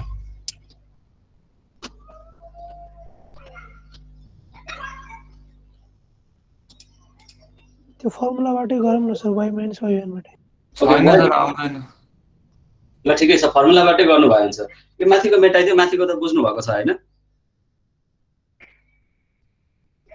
माथिको मेटाइदिए मैले माथिको मैले रिजल्ट टाइम मात्र समराइज गर्छु एफबी भनेको तपाईहरुको 0.75 न्युटन पर एमएम स्क्वायर एउटा यो भ्यालु मलाई पछि चाहिन्छ त्यसपछि मैले अरु भ्यालुहरु मलाई अहिले चाहिने भ्यालुहरु छैन मैले यसलाई माथिकोलाई चाहिँ इरेज गर्दिए तपाईहरुको के छ डाटा 11 छ 11.25 सरी 10 छ 11.25 तपाईहरुलाई थाहा छैन त्यसपछि 15 छ यतापटि के छ 1.2 छ बीचको डाटा थाहा छैन त्यसपछि यसको 1.1 छ इन्टरपोलेट गर्नुस् त यसमा त्यति नै आउँछ आउँदैन हैन मैले पनि क्रस चेक चाहिँ गरेको छैन क्याल्कुलेटरको राइट आउँछ आउँदैन है यसमा गरे y भनेको यसलाई मैले y भन्छु यसलाई x भन्छु है त यताको चाहिँ y y-y1 भनेको y माइनस यसलाई मैले y भ्यालु भने y - y1 भनेको यसलाई y1 यसलाई y2 भने नि 1.2 इक्वल टु y2 भनेको 1.1 minus 1.2 y - y1 divided by x2 भनेको 15 माइनस x1 भनेको 10 इन्टु x भनेको कति भयो 11.25 भनेको x भ्यालु भयो यो y हो भने त्यसको अगाडिको x minus x minus x1 यो गर्ने भने y - 1.2 equal to minus 0.1 divided by 5 into 1.25 calculate गरेर हेरौँ है त कति हुन्छ माइनस 0.1 लाई पनि राख्दिन्छु इन्टु 1.25 डिवाइडेड बाइ 5 यसमा प्लस यताबाट यो प्लस भएर 1.2 यता जाँदा 1.2 गर्दा कति आयो 1.175 राइट आउने रहेछ नि हैन y = 1.175 यो चाहिँ हाम्रो के भयो स्टिफनिङ कोएफिसिएन्ट यो बुझ्नु भयो यो इन्टरपोलेट गरेको यस सर बुझ्यो ओके यहाँबाट इन्टरपोलेट गर्नु भयो भने y को भ्यालु कति आउने रहेछ 1.175 हैन भनेपछि तपाईहरुको यति आयो भने y को भ्यालु 1.175 आयो भने तपाईहरुले इफेक्टिभ थिकनेस भनेको जति यो भ्यालु आउँछ इन्टु त्यसलाई वालको थिकनेसले मल्टिप्लाई गर्नुस् 200 mm छ हैन 200 mm आयो भने तपाईहरुको वाल थिकनेस भनेको 235 mm वाल थिकनेस आयो अब के यसको तपाईहरुको एच इफेक्टिभ हेर्नु भने एल इफेक्टिभको तुलनामा एच इफेक्टिभ कम छ भने कम भ्यालु लिन पर्यो इफेक्टिभ थिकनेसको लागि वालको 3060 डिवाइडेड बाइ 235 गर्न पर्यो हैन तपाईहरुले स्लेन्डरनेस रेशियो निकाल्न के गर्नु पर्यो अब स्लेन्डरनेस रेशियो निकाल्नको लागि एसआर भनेको स्लेन्डरनेस रेशियो भनेको हामीले यो इन्टरपोलेसन गरेर निकालेको भ्यालु चाहिँ त्यो के हो सर यो स्टिफनिङ कोएफिसिएन्ट र त्यसलाई थिकनेससँग मल्टिप्लाई गर्न पर्यो थिकनेसको मल्टिप्लायर हो यो भनेको चाहिँ स्टिफनिङ कोएफिसिएन्ट भनेको चाहिँ तपाईहरुले यसमा कोडमा पनि लेखेको छ त्यो त्यसलाई मल्टिप्लाई गर्ने भनेर इफेक्टिभ थिकनेसमा हेर्नु भयो भने कता लेखेको छ इफेक्टिभ थिकनेस यहाँनेर हेर्नु भयो भने thickness of wall multiplied by stiffening coefficient भनेर भनेको छ नि यहाँ मैले यो अलिकति पिंक कलरले हाइलाइट गरेको thickness of wall multiplied by stiffening coefficient भनेको तपाईहरुले जुन इफेक्टिभ थिकनेस निकाल्नुहुन्छ त्यो इफेक्टिभ थिकनेस भनेको चाहिँ स्टिफनिङ कोएफिसिएन्ट सँग केले मल्टिप्लाई गर्नु पर्यो वालको थिकनेसले मल्टिप्लाई गर्नु पर्यो जुन चाहिँ टेबल 6 को हेल्पबाट गर्नु भनेर जसले भनेको छ हैन त्यो काम नै गरेको मैले बुझ्नु भयो यस सर ओके अब तपाईहरुको स्लेन्डरनेस रेशियो भनेको कति आउने रहेछ स्मलर भ्यालु लिने हो भने चाहिँ यो लेन्थ लिन परेन मैले सिधै थिकनेसबाट हाइटबाट काम गर्दै हुने भयो हैन 3060 डिवाइडेड बाइ 235 3060 डिवाइडेड बाइ 235 भनेको 3060 डिवाइडेड बाइ 235 भनेको कति आयो हाम्रो यो 13.021 13 मात्रै राखौं यसलाई हैन 0.0 छ 13 भ्यालु आयो भने स्लेन्डरनेस रेशियो तपाईहरुको कति आयो 13 आयो स्लेन्डरनेस रेशियो 13 आयो भने यो टेबल हेर्नुस् त कुन टेबल हेर्न पर्थ्यो हामीले स्लेन्डरनेस रेशियोको लागि यो टेबल हैन टेबल 9 मा हेर्नुहुन्छ भने 13 भनेको 12 र 14 को बीचमा पर्छ नि हैन 12 र 14 को बीचमा र तपाईहरुको अहिले इसेन्ट्रिक लोडिङको कुरा गरेको छैन इसेन्ट्रिक लोडिङको कुरा गरेको छैन भने चाहिँ 0.84 र 0.78 को बीचमा पर्ने रहेछ नि यो त सिधै यो दुईटाको नम्बरको एभरेज गर्दै आउँछ यसको इन्टरपोलेसन गरिराख्न पर्दैन हैन 13 हामीलाई 13 को डाटा चाहिएको छ 12 को छ 14 को छ भने चाहिँ बीचको डाटा निकाल्नलाई मैले सिधै इन्टरपोलेट गर्दिए हुने भयो सिधै एभरेज मात्रै गरे हुने भयो हैन भनेको के हुने भयो हाम्रो 12 को डाटा 0.84 छ प्लस 14 को डाटा कति छ 0.78 यो दुईटाको बीचमा पर्ने भनेको डिवाइडेड बाइ 2 गर्दिए भने यो दुईटाको डाटा आउँछ भने 0.81 डाटा आउने भयो भनेपछि तपाईहरुको के आउने रहेछ स्ट्रेस रिडक्सन फ्याक्टर भनेको केएस भनेको 0.81 यहाँबाट केएस कति आयो तपाईहरुको केएस = 0.81 आयो हैन अब तपाईहरुको यहाँबाट 0.81 पनि आयो भने त्यसपछि अब के गर्ने स्टिफनिङ कोएफिसिएन्ट निकालिसकेपछि तपाई यसरी स्ट्रेस रिडक्सन फ्याक्टर निकालिसकेपछि के गर्नुपर्छ तपाईहरुले एरियाको निकाल्नु पर्यो अब एरियाको हेर्नुहुन्छ नि यो वालको माथिपट्टि एउटा कुनै वाल हेर्दै हुनुहुन्छ भने त्यो वालको एरिया हेर्नुस् त कति छ यो त अभियसली 0.2 भन्दा त ठुलो हुन्छ नि हैन यदि तपाईहरुको यस्तो वालको लागि गर्दै हुनुहुन्छ भने वालको सधैँ एरिया भने 0.2 भन्दा बढी नै आउँछ वालको एरिया सधैँ 0.2 भन्दा बढी नै आउँछ त्यो कन्डिसनमा के को भ्यालु सिधै 1 तपाईहरुले लेखिदिनु भयो हुन्छ वालको केसमा चाहिँ हैन यदि लामो वालहरु छ भने अब कुनै एउटा स्पेशल केस छ त्यसको लागि म पछि आउँला यदि कोलमको गर्दै हुनुहुन्छ भने कोलमको जुन हामीले कोलमको डिजाइन गर्छौं त्यो कोलमको डिजाइन गर्ने बेला चाहिँ यो भनेको वालको थिकनेस वाल हैन कोलम भनेको त यसको एरिया कम आउन सक्छ हैन त्यो भएकोले चाहिँ कोलमको केसेसमा चाहिँ फर्मुला लगाउनु पर्ने चान्सेस हाई हुन्छ वालको केसेसमा तपाईहरुको फर्मुला नलगाए पनि हामीले के गर्न सक्छौं सजिलै निकाल्न सक्छौं अब यसबाट तपाईहरुले हेर्नुहुन्छ भने स्लेन्डरनेस रेशियो पनि निकाल्नु भयो एरिया रिडक्सन फ्याक्टर तपाईहरुले सिधै 1 भनेर लेख्नु भयो पनि हुन्छ यसमा किनभने यत्रो थिकनेसको 200 थिकनेसको वाल 4.5 मिटरको वाल छ भने त तपाईहरुले त त्यसमा के गर्न सक्नुहुन्छ एरिया भनेको 0.2 * 4.5 गर्दा कति मिटर स्क्वायर आयो 0.9 मिटर स्क्वायर आयो भनेको यो भनेको त less greater than 0.2 metre square हो नि हैन यदि 0.2 मिटर स्क्वायर भन्दा ठुलो छ भने के को भ्यालु सिधै 1 लिने यदि छैन भने मानौ यो 0.18 आइदिएको भए के गर्नु पर्थ्यो हामीले के को भ्यालु त्यो बेला चाहिँ के गर्न पर्थ्यो 0.7 + 1.5 इन्टु जुन आएको छ त्यसले मल्टिप्लाई गरेर जति भ्यालु आउँथ्यो त्यो लिन पर्थ्यो तर हाम्रो 0.2 भन्दा ठुलो आयो भने के को भ्यालु तपाईले सिधै 1 लिने यो 0.9 मिटर स्क्वायर आइरहेको छ भने 0.9 मिटर स्क्वायर आइरहेको छ, यो भनेको ग्रेटर देन 0.2 मिटर स्क्वायर भनेपछि के को भ्यालु 1। त्यसपछि के पनि आयो तपाईहरुको, त्यसपछि केपी चाहियो तपाईहरुलाई। अब केपी को लागि तपाईहरुले ब्रिकको साइज एजुम गर्नुपर्ने हुन्छ। ब्रिकको साइज भनेको 230 by 110 divided by 55 L B H छ भने केपी भनेको width divided by height divided by width को रेशियो हैन 100 भनेको 55 डिवाइडेड बाइ 110 को रेशियो 110 आउने रहेछ भनेपछि यो भनेको 0.5 भयो। 0.5 भनेको 0.5 को लागि हामीले टेबल 10 हेर्न सक्छौं। मैले यतिकै राखेको फर्मुला हैन, यो सबै तपाईहरुको यसमा लेखेको छ। सेप मोडिफिकेसन फ्याक्टरको टेबल 10 बाट गर्ने भनेको छ हैन। यहाँ सेप मोडिफिकेसन फ्याक्टर टेबल 10 भनेर भनेको छ। स्टेप मोडिफिकेसनको लागि तपाईहरुले height to width ratio of unit निकाल्न पर्यो। सुरुमा ब्रिकको हाइट एजुम गर्नुस्। अहिले ब्रिकको हाइट 55 mm छ अनि त्यसको विड्थ भनेको 110 mm छ भने तपाईहरुले 0.55 डिवाइडेड बाइ 110 गर्दाखेरि 0.5 आयो हैन। 0.5 भनेको कहाँनेर पर्ने भयो, यतापट्टि पर्ने भयो भनेको यो चाहिँ मेरो के हुने भयो, मैले 10 मेगापास्कल चाहिँ ब्रिकको स्ट्रेन्थ एजुम गरिरहेको छ भने मेरो 1 नै भ्यालु आउने रहेछ नि हैन। मैले सिधै के गरे यसको भने केपी इक्वल टु 1 मान्दिए, 1 मान्दिए हैन, 1 नै आयो हैन। भनेपछि यो चाहिँ हाम्रो भ्यालु हो। यो भ्यालुको आधारमा चाहिँ w by h by width अथवा h बाइ w निकाल्नु भयो अनि यो अनुसार तपाईहरुले केपी को भ्यालु कति डिसाइड गर्नु भयो, 1 आउने रहेछ हैन। यो भ्यालु आइसक्यो भने चाहिँ अब तपाईहरुको केपी को भ्यालु पनि 1 आयो, केपी को भ्यालु पनि 1 आयो। अब यो गरिसकेपछि तपाईहरुको काम के भयो, कोडको काम चाहिँ अब लगभग सक्यो। अब तपाईहरुले म्यानुअल क्याल्कुलेसनको कामहरु बाँकी हुन्छ। कोडको काम भनेको यतिसम्म मात्रै हो। अब यसलाई एफबी इन्टु केएस इन्टु के इन्टु केपी गर्नु भने मल्टिप्लाई गर्नु त कति आउँछ, एफबी भनेको 0.75 इन्टु 0.81 हैन, इन्टु 1 इन्टु 1 गरिराख्नु पर्यो हैन। 0.6075 भनेको एफबी जुन आउँछ यो भनेको चाहिँ 0.6075 न्युटन पर एमएम स्क्वायर आइरहेको छ हैन। अब यसपछि तपाईहरुले यो चाहिँ अलाउएबल स्ट्रेस सरी यो एफबी हैन, यो एफ अलाउएबल हैन, अलाउएबल स्ट्रेस भनेको यति आइरहेको छ भने अब तपाईहरुले एक्चुअल स्ट्रेस कति आइरहेको छ त्यसमा हैन त्यो पनि क्याल्कुलेट गर्न पर्यो। अलाउएबल स्ट्रेस चाहिँ 0.6075 आइरहेको रहेछ हैन। त्यसमा एक्चुअल स्ट्रेसको अब हामीले निकाल्छौं। यो फर्स्ट एक कोड वाला क्याल्कुलेसन हामीले सक्यौं। अब बीमा के गर्छ हामीले एक्चुअल स्ट्रेस क्याल्कुलेसन गर्छौं। लोडले गर्दाखेरि त्यसमा स्ट्रेस हजुर त्यो केपी को त तपाईले 1 राख्नु भन्नु भएको थियो हैन, त्यो जस्ट केपी को तपाईहरुले ब्रिकको साइज सधैँ ब्रिकको साइज तपाईहरुले 230 अनि 110 55 गर्नुहुन्छ भने यसको सधैँ 1 नै आउँछ केपी। ए सर ब्रिक साइज यो भनेपछि हामीले जहिले नि केपी को भ्यालु 1 राख्दा हुन्छ सर। यो ब्रिक एजुम गर्नुहुन्छ भने जहिले 1 राख्दा भयो। ए हुन्छ सर। तर फेरि 10 नु लिया हुनु पर्यो नि सर, त्यसको लागि 10 एम्पियर लिया हुनु पर्छ होला नि त।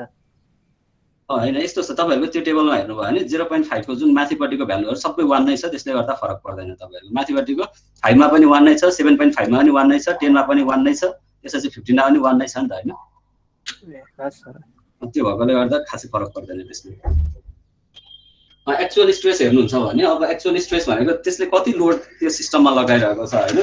यसले चाहिँ हामीलाई के दियो भने हामीले जुन एजुम गरेको ब्रिकको साइजहरु त्यसको थिकनेसहरु छ त्यो वालले चाहिँ हाम्रो 0.605 kilo 6075 newton per mm square load धान्न सक्छ त्यसले। अब यदि लोड धान्न सक्छ भने हामीले के गर्नु पर्यो, त्यो सिस्टममा कति लोड एक्ट गरिरहेको छ भनेर हेर्न पर्यो नि हैन। यो सम्म त हामीले अगाडि जसरी गरेको थियो सेम प्रोसेस नै भयो। अब यसमा चाहिँ कन्सन्ट्रेटेड लोड भएकोले गर्दा एक्चुअल लोड चाहिँ हामीले अलिकति फरक तरिकाले क्याल्कुलेट गर्नुपर्छ। अब त्यसको लागि चाहिँ हामीसँग यो कोडमा भन्दा पनि अब कोडको काम त हामीले लगभग सक्यौं हैन। अब त्यसपछि स्ट्रेस क्याल्कुलेसन गर्नुपर्छ। स्ट्रेस क्याल्कुलेसन गर्दाखेरि हेर्नुस् त यहाँले के दिएको छ, concentrated reaction from the roof truss भनेर 30 किलो न्युटन दिइरहेको छ हैन। यो 30 किलो न्युटन दिइरहेको छ भने मैले तपाईहरुले एउटा काम लगाए, सानो काम। तपाईहरुले लेन्थ निकाल्न सक्नुहुन्छ।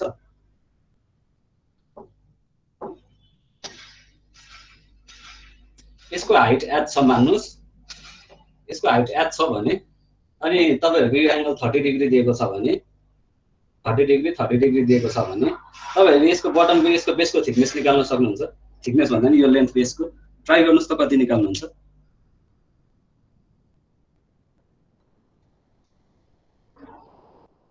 हाइट कति हो सर? 0. अहिले फर्मुलाकै टर्ममा निकाल्नुस्। अहिले एच नै राखेर गर्नु। यो भने किनभने यो जनरल फर्मुला बनाउन लागेको हामीले यसको हैन।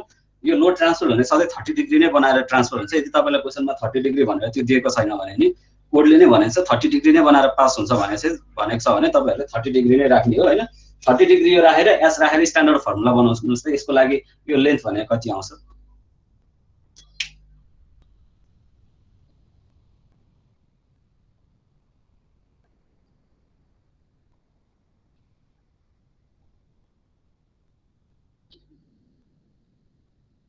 सक्नुहुन्छ कसैले 1.732 हो सर एकछिन तपाईले कति भन्नुभयो 2/√3 आउँछ यसको भ्यालु 2/√3 भनेपछि √3 भनेको 1 point कति निकाल्नु भयो तपाईले 1.154 आउनु पर्छ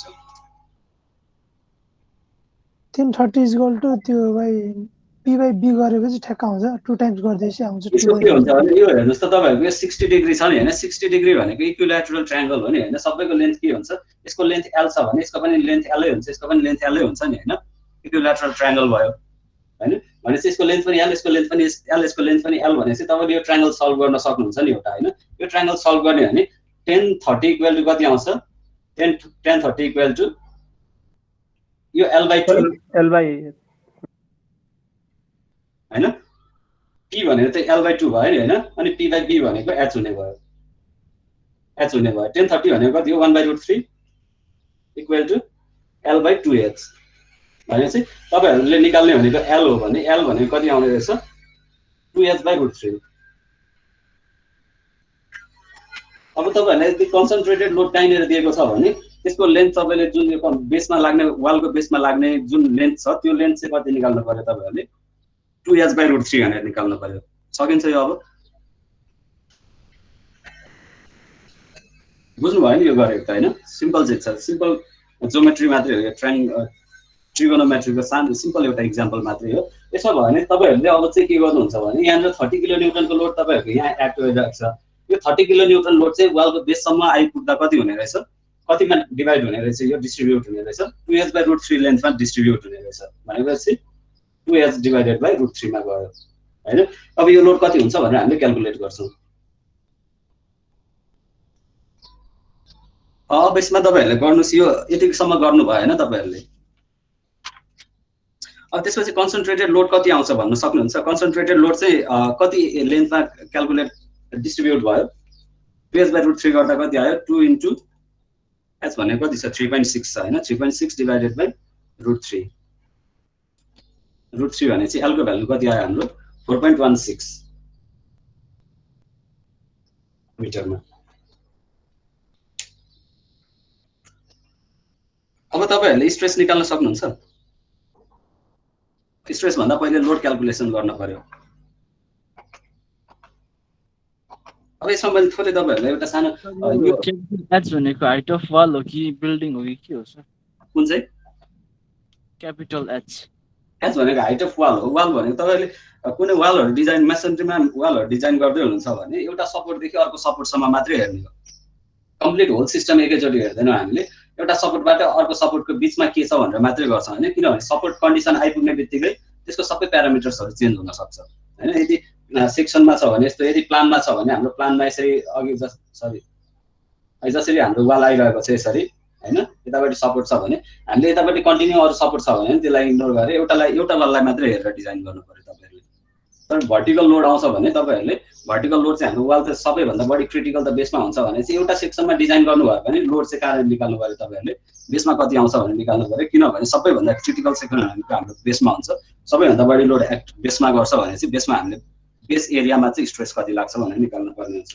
त्यसको लागि हामीले होल सिस्टमको वेट चाहिँ निकाल्नु पर्छ वेट चाहिँ हाम्रो होल सिस्टमकै निकाल्नु पर्छ तर वाल डिजाइन गर्दा तपाईहरुले जुन प्यारामिटर्स लिनुहुन्छ त्यसको लेन्थको थिकनेसको त्यसको हाइटको कुराहरु एउटा वाललाई मात्रै कन्सिडर गरेर गर्नु पर्यो तपाईहरुले सर अनि त्यो क्वेशनमा त्यो के रे height carrying steel trusses at the top of 4.5 metre spacing भनेको चाहिँ के भनेको त्यसले यो भनेको एउटा तपाईहरुको कस्तो छ भने एउटा बिल्डिङ छ हैन एउटा ट्रस रुफ भएको एउटा बिल्डिङ छ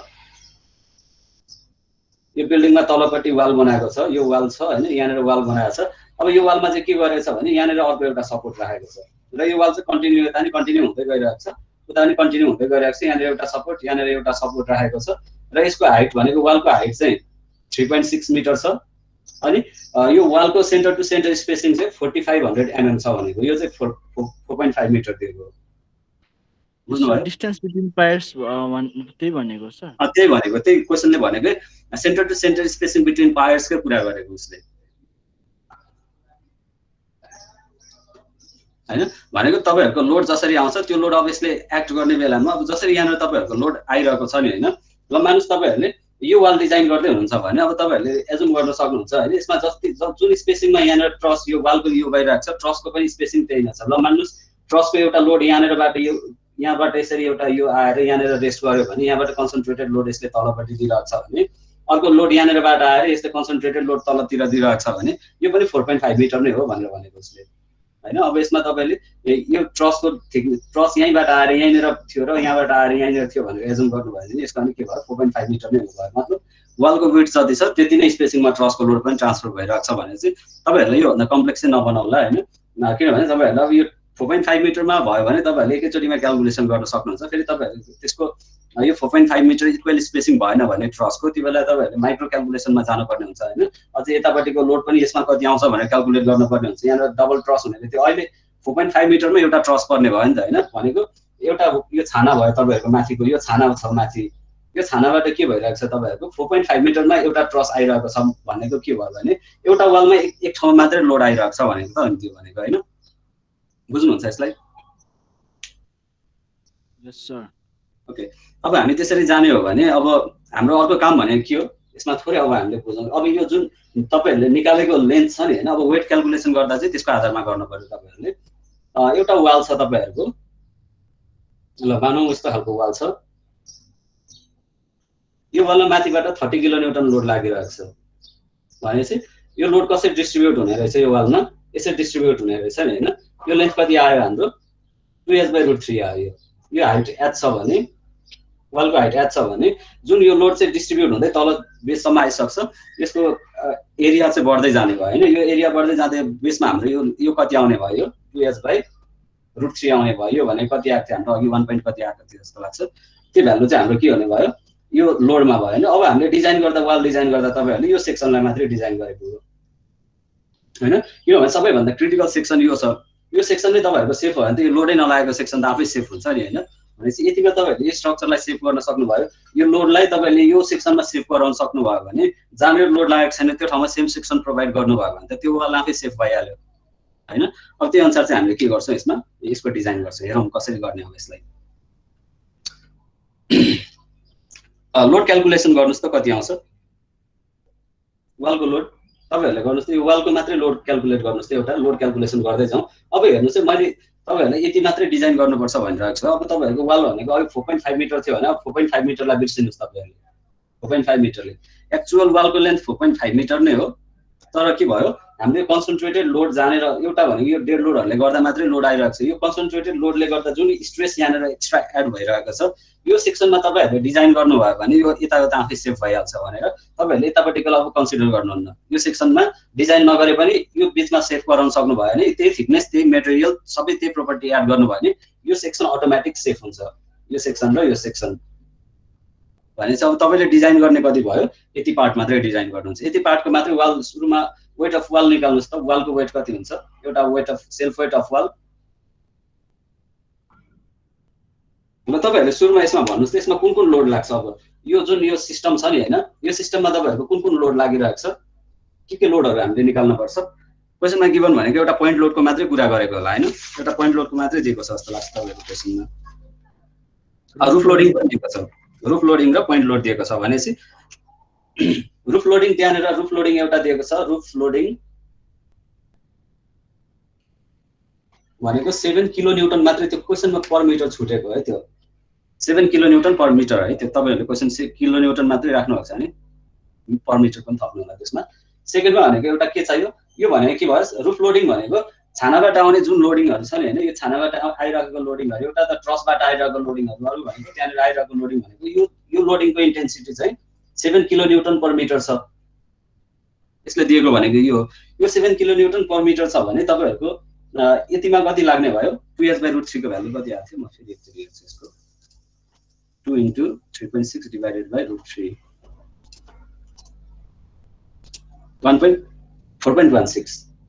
4.16 मा ठीक छ। 4.16 मा भनेको यसमा यो ठाउँमा लाग्ने लोड कति हुन्छ इक्वल टु 7 × 4.16 हो नि हैन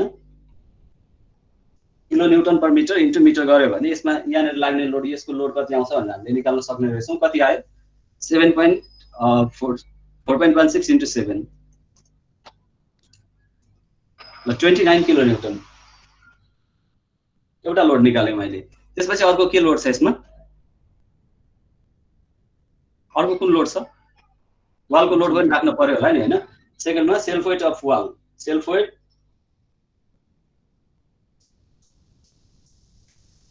तपाईहरुले कहाँनेर सेट गराउँदै भने स्ट्रक्चरको डिजाइन तपाईहरुले वालको डिजाइन यो ठाउँमा लोड क्याल्कुलेसन गर्दै हुनुहुन्छ है यो ठाउँमा हेर्नुस् लोड कहाँबाट आउँदैछ एउटा भनेको रुफको युडिएल लोड दिएको छ त्यसको लोड यसमा ट्रान्सफर हुँदैछ अर्को भनेको पोइन्ट लोड दिएको छ पोइन्ट लोड पनि यसैमा ट्रान्सफर हुँदैछ हैन अब यो छ भने तपाईहरुले सेल्फ वेट अफ वाल निकाल्न सक्नुहुन्छ सेल्फ वेट भनेको गामा भी वालको गामा कति 20 kilo newton per metre cube भनेको थिए मैले वालको गामा भी भनेको यो लेन्थ भनेको 4.16 लेन्थ इन्टु यसको थिकनेस भनेको कति छ 0.2 वालको थिकनेस 0.2 क्वेशनमा गिभन छ इन्टु हाइट 3.6 क्वेशनमा गिभन छ यो गर्नु भने कति आयो 20 इन्टु 4.6 इन्टु 0.2 इन्टु 3.6 कता मिस्टेक भयो 3.6 हैन 66.24 किलो न्यूटन 4.6 चाहिँ कहाँबाट आयो सर 4.16 हैन 16 होला 4.16 सरी 4.16 है 4.16 मैले मिस्टेक हालेछु त्यहाँनेर 59.9 kilo newton equal to 59.9 kilo newton अर्को के क्याल्कुलेट गर्न पर्यो तपाईहरुले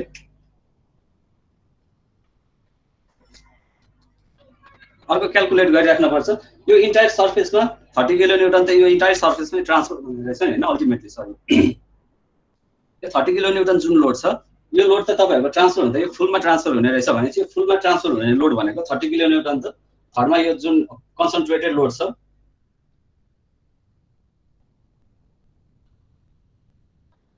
30 किलो न्यूटन भयो 30 किलो न्यूटन कन्सन्ट्रेटेड लोड पनि यसमा आयो भने चाहिँ टोटल लोड कति आयो टोटल वेट 29 प्लस यो प्लस 29 प्लस 30 गर्दा 118.904 किलो न्यूटन आयो अब स्ट्रेस निकाल्न सक्नुहुन्छ यो ठाउँमा कसैले भन्नुस् त कति सर सेल्फ वेट अफ वालको एकचोटी अझै भनिदिनु सर सेल्फ वेट भनेको कुनै पनि मेटेरियल छ तपाईहरुसँग कुनै पनि एउटा ब्लक छ मान्नुस् यो पनि एउटा ब्लक नै त हो नि वाल भनेको हैन यसको आफ्नो थिकनेस छ हाइट छ लेन्थ छ हैन यो छ भने वेट भनेको के हुन्छ गामा भी हुन्छ नि गामा भी वेट भनेको यो त थाहा छ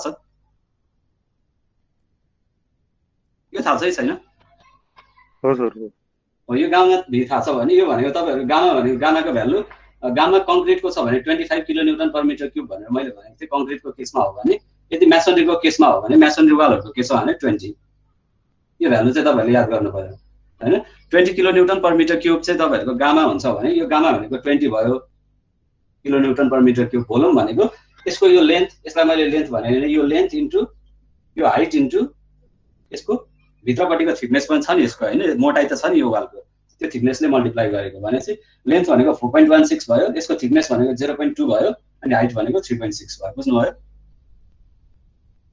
हो सर अब यतिलाई तपाईहरुले जोड्नु भयो भने कति आयो तपाईहरुको 118.904 किलो न्यूटन चाहिँ तपाईहरुको टोटल लोड आयो भनेपछि अब स्ट्रेस निकाल्न सक्नुहुन्छ फोर्स आयो भने स्ट्रेस निकाल्न सकिन्छ थिकनेसले डिवाइड गर्ने फोर्सलाई हैन फोर्स अस्तिको केसमा चाहिँ पर मिटरमा थियो त्यो भएर हामीले थिकनेसले डिवाइड गरिरहेको छ अहिले केमा आइरहेको छ किलो न्यूटन भनेपछि के गर्नु पर्यो एरियाले डिवाइड गर्नु पर्यो नि अहिलेको केसमा हैन पहिले चाहिँ मैले पर मिटरमा क्याल्कुलेट गर्दै गइरहेको थिएँ सुरुदेखि मैले त्यसको भित्रपट्टिको जुन हाम्रो लेन्थ थियो त्यो लेन्थ अननोन थियो त्यो भएकोले गर्दा सबै पर मिटरमा मैले राख्दै गइरहेको थिएँ अहिले त मलाई सबै चीज छ नि त यसको लेन्थै थाहा छ यो वालको हैन पहिले सेक्सनमा थियो त्यो मेरो वाल त्यो भएकोले भित्र कतिपट्टि गइरहेको छ भित्रपट्टिको लेन्थ कति छ भनेर मलाई थाहा थिएन त्यो कारणले गर्दाखेरि मैले पर मिटरमा क्याल्कुलेट गर्दै गइरहेको थिएँ पर मिटरमा क्याल्कुलेट गर्दै गइरहेको हैन अब त्यसलाई पर मिटर स्क्वायर बनाउनको लागि मैले थिकनेसले मात्रै डिवाइड गरे पुग्ने थियो तर अहिलेको केसमा त मैले लोडै क्याल्कुलेट गर्दैछु भने स्ट्रेस भनेको फोर्स बाइ एरिया हुन्छ हैन फोर्स लोड भनेको कति छ 118.904 डिभाइडेड बाई एरिया भनेको कति भयो यो लेन्थ इन्टु यसको थिकनेस त हो नि हैन यो बेसमा कति लोड लागिरहेको छ भनेर हामीले हेर्ने भने एरिया त बेसको एरिया हो भने 118.904 डिभाइडेड बाई 4.16 इन्टु थिकनेस भनेको 0.2 यो गर्नु भएन अब कति आयो ल यसलाई मैले रेसियोमा राखे फ्र्याक्सनमा राखे 118.904 डिभाइडेड बाई 4.16 इन्टु 0.2 यो गर्दा हजुर 142.91 आउँछ 142.91 आयो हैन 142.91 केमा आयो किलो न्युटन हो नि फोर्स किलो न्युटनमा तलको metre square metre into metre kilo newton per metre स्क्वायरमा आयो भने तपाईले चेक केसँग गर्नुपर्ने छ न्युटन पर एमएम स्क्वायरमा चेक गर्नुपर्ने छ भने यसलाई न्युटन पर एमएम स्क्वायरमा लैजान 1000 ले डिभाइड गर्नु पर्यो भनेपछि तपाईहरुको कति आयो 0.14 ल 2 लाई मैले 3 गर्दै राउन्ड गर्दै मैले यसलाई न्युटन पर एमएम स्क्वायर अब यो स्ट्रक्चर हेर्नुस् त सेफ छ कि छैन स्ट्रक्चर सेफ छ कि छैन भन्नुस् त अब एक्चुअल लोड चाहिँ यसमा 0.143 लागिरहेको छ यसको रेसिस्टिङ क्यापासिटी 0.6075 लागिरहेको छ सेफ छ कि छैन यो स्ट्रक्चर सेफ छ सर सेफ छ भनेपछि तपाईहरुको के भयो यो स्ट्रेस चेकमा तपाईहरुको पास भयो हैन अब यहाँनिर मैले स्टेप सी लेखे यहाँनिर सीमा तपाईहरुले चेक गर्नुस् एउटा चेक गर्दा के पाउनु भयो तपाईहरुले F allowable is greater than F actual हैन डिजाइन ओके अब त्यही भएर अब कन्क्लुजन लेख्न सक्नुहुन्छ therefore provide a compressive strength of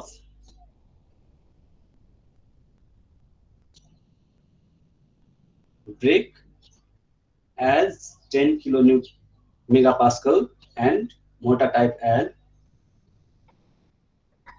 motor type भनेर तपाईहरुले के लेख्न सक्नुहुन्छ M1 M3 एजुम गरेर थियो होला हैन M3 गर्दा नि पास भइरहेको छ मेरो तपाईहरुले कन्क्लुजन गर्न सक्नुहुन्छ हैन अब यसमा क्वेशनमा बियरिङ चेक सोधेको छ कि छैन तपाईहरुलाई पोइन्ट लोड दियो भने बियरिङ चेक पनि सोध्न सक्छ कहिलेकाहीँ यहाँ बियरिङ चेकको लागि कुरा गरेको छैन अलिकति अब यहाँ थोरै एड गरौँ बियरिङ चेक भनेको बियरिङ एरिया कति छ कन्सन्ट्रेटेड लोडको लागि बियरिङ एरिया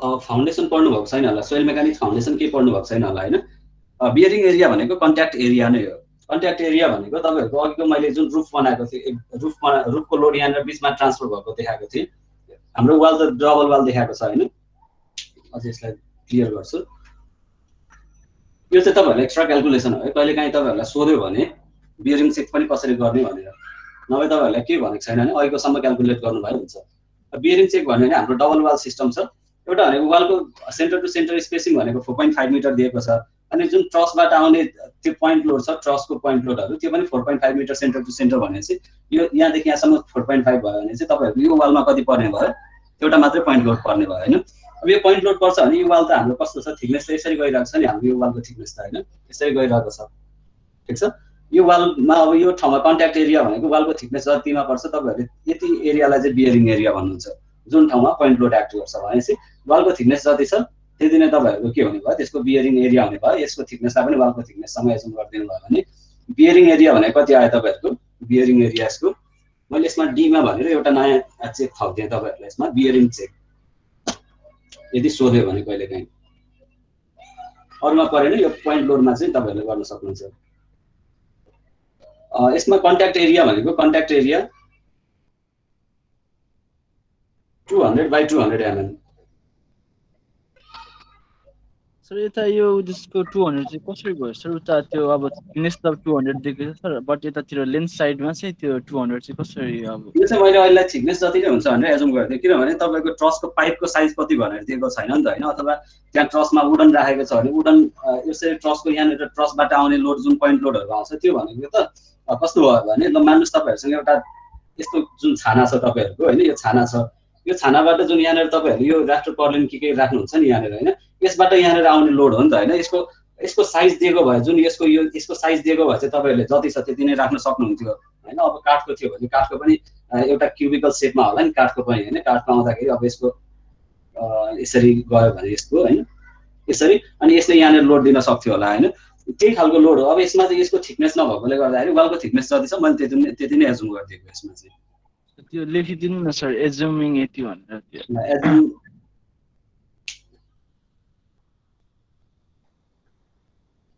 यसको थिकनेस त हामीलाई थाहा छ होइन। वेट भनेको चाहिँ एजुम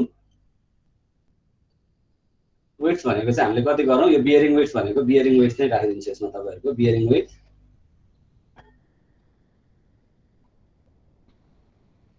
इक्वल टु 200 mm। जति वालको थिकनेस छ त्यति नै प्रोभाइड गरिदिउँ यसलाई होइन। त्यो गर्नु भएन कति आयो यसको मिटर स्क्वायरमा 40,000 mm² आयो होइन। 40,000 mm²। अब बियरिङ एरिया निकाल्नु भयो होइन। बियरिङ एरिया निकाल्नु भयो भने तपाईँहरूले स्ट्रेस कति आउँछ भनेर निकाल्न सक्नुहुन्छ। अब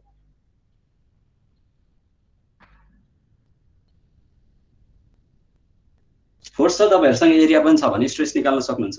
त्यो ठाउँमा कति स्ट्रेस आउँछ यो ठाउँमा स्ट्रेस कति आउँछ भन्नुहोस् त। कसैले सक्नुहुन्छ यो ठाउँमा स्ट्रेस कति आउँछ भनेर? ओके जति यसमा जति फोर्स लागेको छ इन्टु यसको कन्ट्याक्ट एरिया जति छ स्ट्रेस त्यति त हो नि होइन। स्ट्रेस भनेको फोर्स बाई एरिया फोर्स भनेको त्यसमा 30 किलोन्युटन फोर्स लागिरहेको छ। अहिले मैले न्युटनमा कन्भर्ट गरेँ भने 30 × 10⁻³ न्युटन भयो।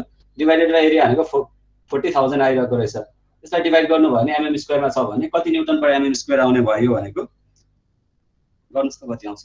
3/4 3/4 0.75 न्युटन पर mm² हैन। अब न्युटन पर mm² यति आयो भने तपाईहरु के गर्नुहोस् भने बियरिङ चेकको लागि कोडको clause number 2.1 appendix C X हैन एपेन्डिक्स हैन है तपाईहरुको एपेन्डिक्समा अर्को न्यूमेरिकल होला। यसमा क्लजमा जानुस् तपाईहरु क्लजमा क्लज 2.1 मा रहेछ तपाईहरुको क्लज नम्बर 2.1 मा क्लज 2.1 यसमा तपाईहरुलाई देखाउनु पर्दा क्लज नम्बर हाम्रो 2.1 मा जाने हो भने 4 मा छौं 4 नै छौं यसको 3.1.1 2.1 2.7 2.6 अनि यो त 2.1 मैले क्यामेराबाट 2.1 लेखेँ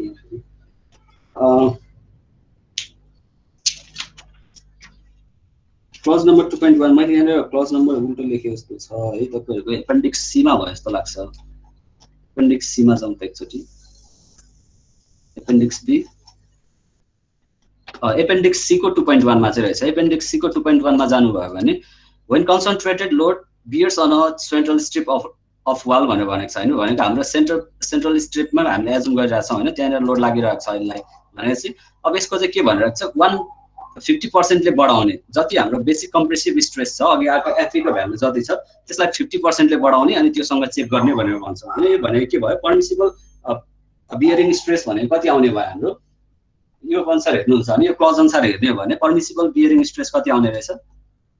पर्मिसिबल बियरिङ स्ट्रेस भनेको 50% ले बढाउने भनेको 1.5 टाइम्स ले मल्टिप्लाई गर्ने हो नि हैन। एग्री गर्नुहुन्छ यो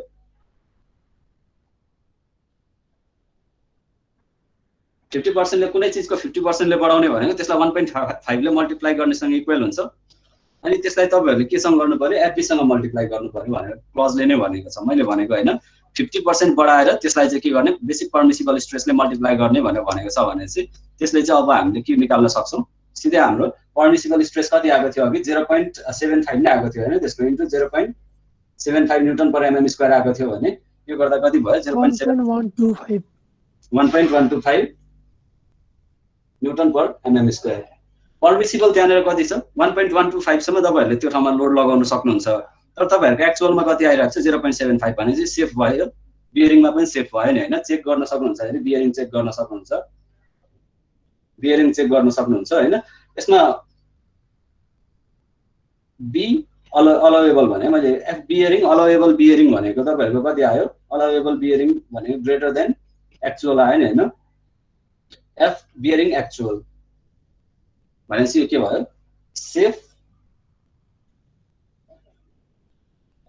बियरिङ यदि तपाईहरुको कन्सन्ट्रेटेड लोड दियो भने तपाईहरुले बियरिङ चेक सम्म गर्न सक्नुहुन्छ यो चेक पनि एडिसनल चेक गर्न सक्नुहुन्छ हैन यसको लागि तपाईहरुले अहिले कतिले सल्भ गर्दै हुनुहुन्छ मसँग सँगै कतिले गर्दै हुनुहुन्छ हैन कति जनाले गर्दै हुनुहुन्छ कसैले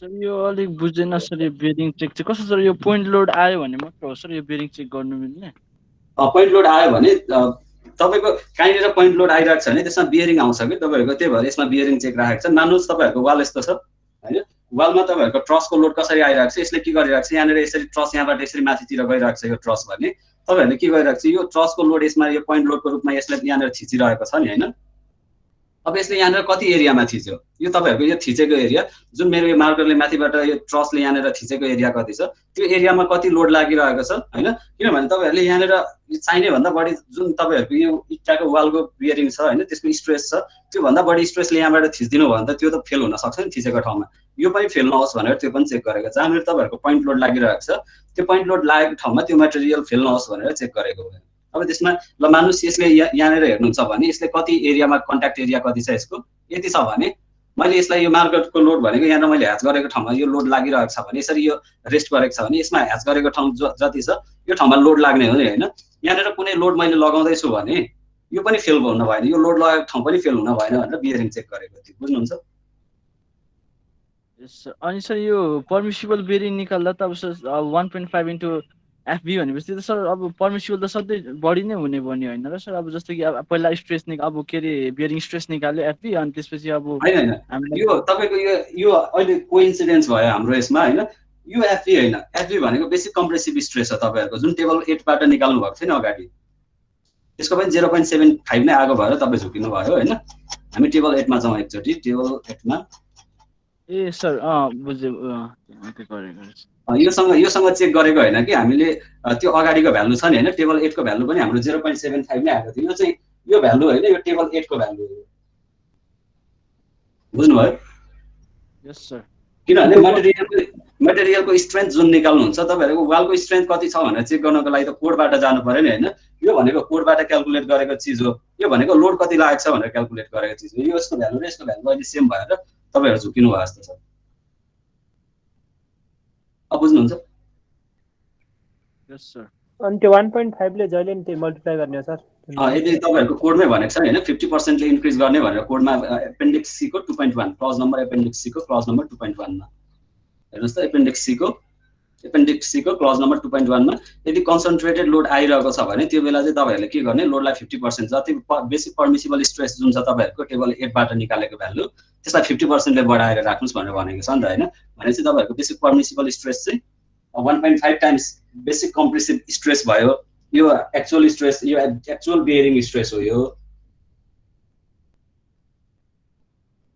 एक्चुअल बियरिङ स्ट्रेस चाहिँ यो भयो अनि एक्चुअल पर्मिसिबल स्ट्रेस चाहिँ actual permissible bearing stress actual भनेको पर्मिसिबल बियरिङ स्ट्रेस चाहिँ कति आउने भयो तपाईहरुको 1.5 इन्टु एफबी भयो क्लज नम्बर एपेन्डिक्स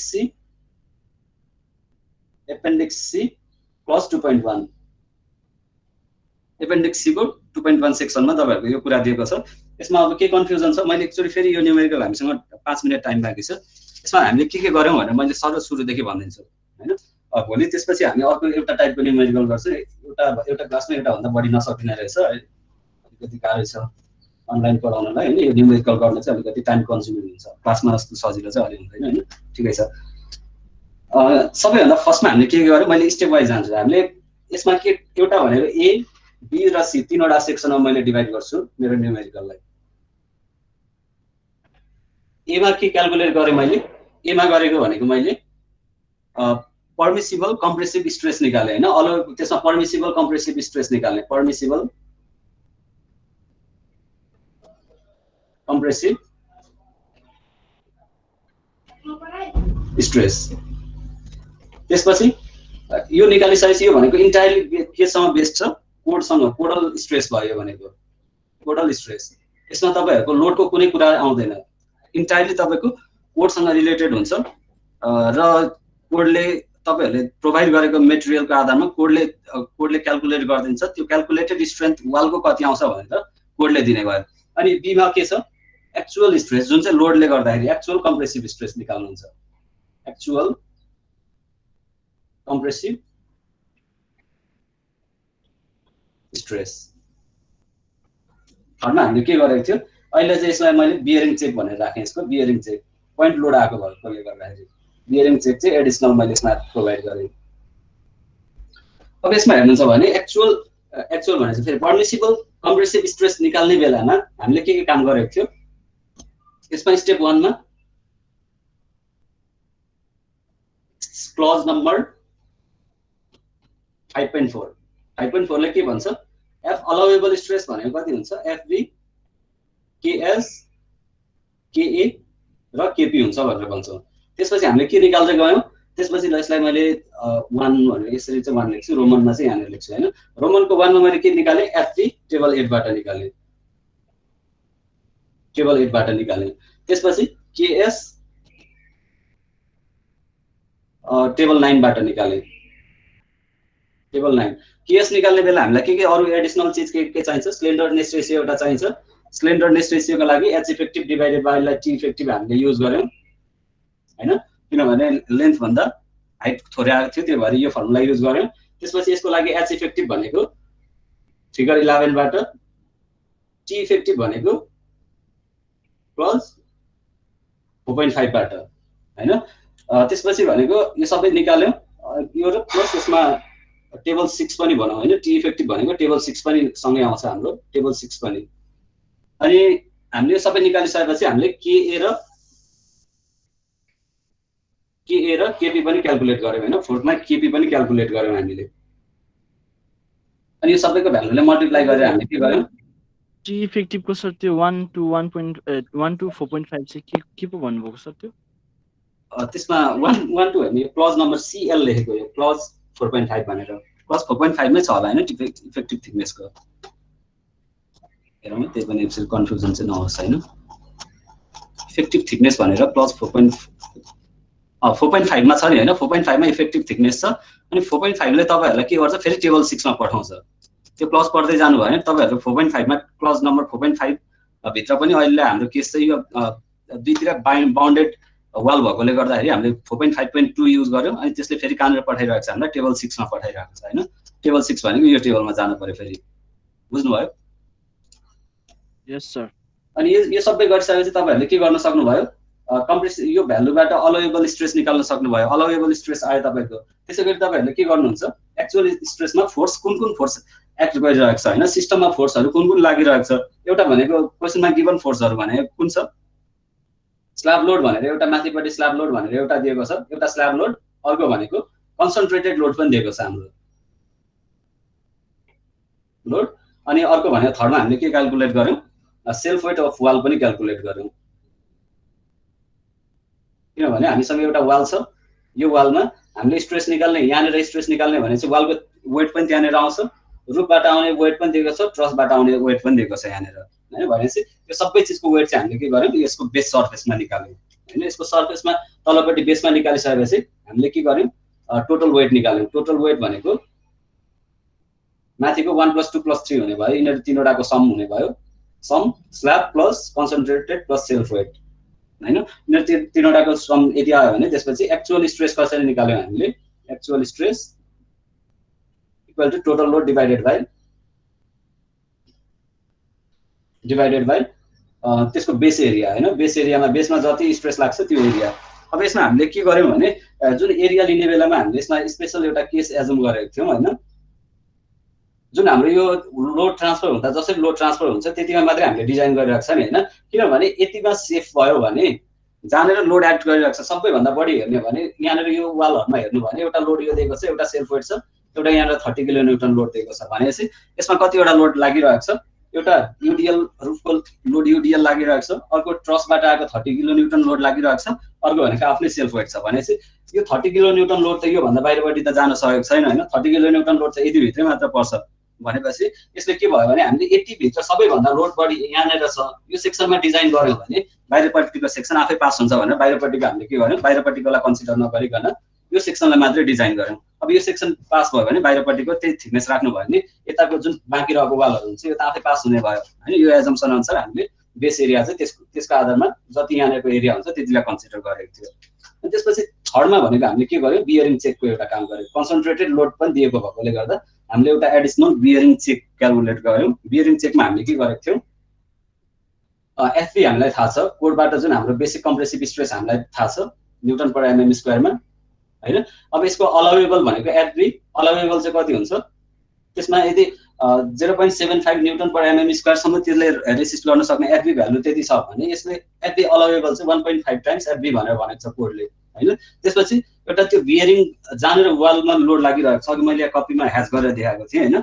यो ठाउँमा कति, यो ठाउँमा स्ट्रेस निकाल्नु भयो भने फोर्स त 30 किलोन्युटन लागिरहेको छ यो ठाउँमा, अनि एरिया यतिमा 30 किलोन्युटन लोड लागिरहेको छ भने यो ठाउँमा स्ट्रेस निकाल्न सक्यो, फोर्स माथिबाट आइरहेको छ, एरिया कन्ट्याक्ट एरिया आइदियो भने चाहिँ त्यहाँनिर एक्चुअल बियरिङ स्ट्रेस पनि निकाल्न सक्यो, बियरिङ एक्चुअल पनि निकाल्न सक्यो। त्यो बेला कति आएको थियो, 0.75 न्युटन पर एमएम स्क्वायर नै आएको थियो होइन। भनेपछि हामीले कुनसँग चेक गर्नु पर्यो, यो भ्यालु र यो भ्यालु चेक गर्नु पर्यो। यदि अलाउएबल बढी छ भने पर्मिसिबल भन्दा त्यो हाम्रो सेफ भयो। बुझ्नुहुन्छ, यति नै क्यालकुलेसन गर्यौँ हामीले सर। अनि यो जस्तो कि अब यो कन्सन्ट्रेटेड लोड चाहिँ सर त्यो यहाँको यो क्वेसनमा चाहिँ अब त्यो के अरे रुफको ट्रसबाट आएको दिएको रहेछ सर होइन। जस्तो अब यो रुफको ट्रस बाहेक अब अरू अब जस्ट छुट्टै क्या अब कन्सन्ट्रेटेड लोड पनि दिनु सक्छ त सर? त्यसरी नदिएला होइन, दियो भने गर्ने काम त यही नै हो तपाईँको। यदि वालमा कतैबाट कन्सन्ट्रेटेड लोडहरू दिइरहेको छ भने अहिले तपाईँहरूलाई लेटरल लोडको कन्सिडर नगर्नुहोस्। अहिले सबै हामी ग्राभिटी लोडमा मात्रै क्यालकुलेसन गरिरहेको छौँ। लेटरल लोडमा ग्राभिटी सकेपछि हामी जान्छौँ होइन। अहिले चाहिँ तपाईँहरूको एउटा न्युमेरिकल तपाईँहरूको 8 मार्क्सको एउटा स्योर न्युमेरिकल ग्राभिटीबाट सोध्छ, एउटा 8 मार्क्सको स्योर न्युमेरिकल लेटरल लोडबाट सोध्छ। अर्थात् 8 मार्क्स अर्थक्वेक रिलेटेड हुन्छ भने 8 मार्क्स चाहिँ तपाईँहरूको यो हुन्छ। त्यसपछि एडिसनल क्वेसन तपाईँहरूलाई कहिले अर्को 8 देखि 10 मार्क्सको यसबाट पनि सोध्न सक्छ, पछाडिबाट पनि सोध्न सक्छ भने चाहिँ 16 मार्क्सदेखि 25-26 मार्क्ससम्म तपाईँहरूलाई यो च्याप्टरबाट न्युमेरिकल सोध्न सक्छ होइन। त्यसमध्ये तपाईँहरूको अहिले हेर्नुहुन्छ भने हामीले अहिले लेटरल लोडको मात्रै भर्टिकल ग्राभिटी लोडको मात्रै कन्सिडर गरिरहेको छ भने भर्टिकल लोड मात्रै लाग्छ, यसमा कुनै यताबाट यसरी लोड चाहिँ दिँदैन अहिले पनि न्युमेरिकलमा। त्यो भएकोले गर्दाखेरि अब हामीले अब मैले भन्नु खोजेको सर अब त्यो अब यो बियरिङ चेकको लागि क्या सर, अब जस्तो कि त्यो अहिले चाहिँ यहाँ पोइन्ट लोड माथि त ड्यु टु अब रुफ ट्रस भनेको रहेछ सर। अब भनेपछि हामीलाई त्यो पोइन्ट लोड चाहिँ त्यही रुफ ट्रसले गर्दै मात्र भनेर भन्छ होला क्वेसनमा, कि अरू पनि हुनसक्छ भनेर? अरू पनि हुनसक्छ। पोइन्ट लोड अब तपाईँहरूलाई रुफ ट्रसमा भनेर पोइन्ट लोड यो ठाउँमा यति एक्ट गरिरहेको छ भनेर पनि भनिदिन सक्छ होइन। यहाँनिर जसरी तपाईँहरूको पोइन्ट लोडको कुरा गरेको छ, रुफ ट्रसले गर्दा चाहिँ यति पोइन्ट लोड दिइरहेको छ भनेर यसले भनेको छ होइन। यो नभएर तपाईँहरूको एउटा वाल दियो, तपाईँहरूलाई एउटा वाल दियो होइन, अनि यो वालको चाहिँ यहाँनिर यति किलोन्युटनको लोड एक्ट गरिरहेको छ भनेर पोइन्ट लोड यति किलोन्युटनको एक्ट गरिरहेको छ भनेर पनि भनिदिन सक्छ। त्यस्तो केसेसहरू आउन सक्छ।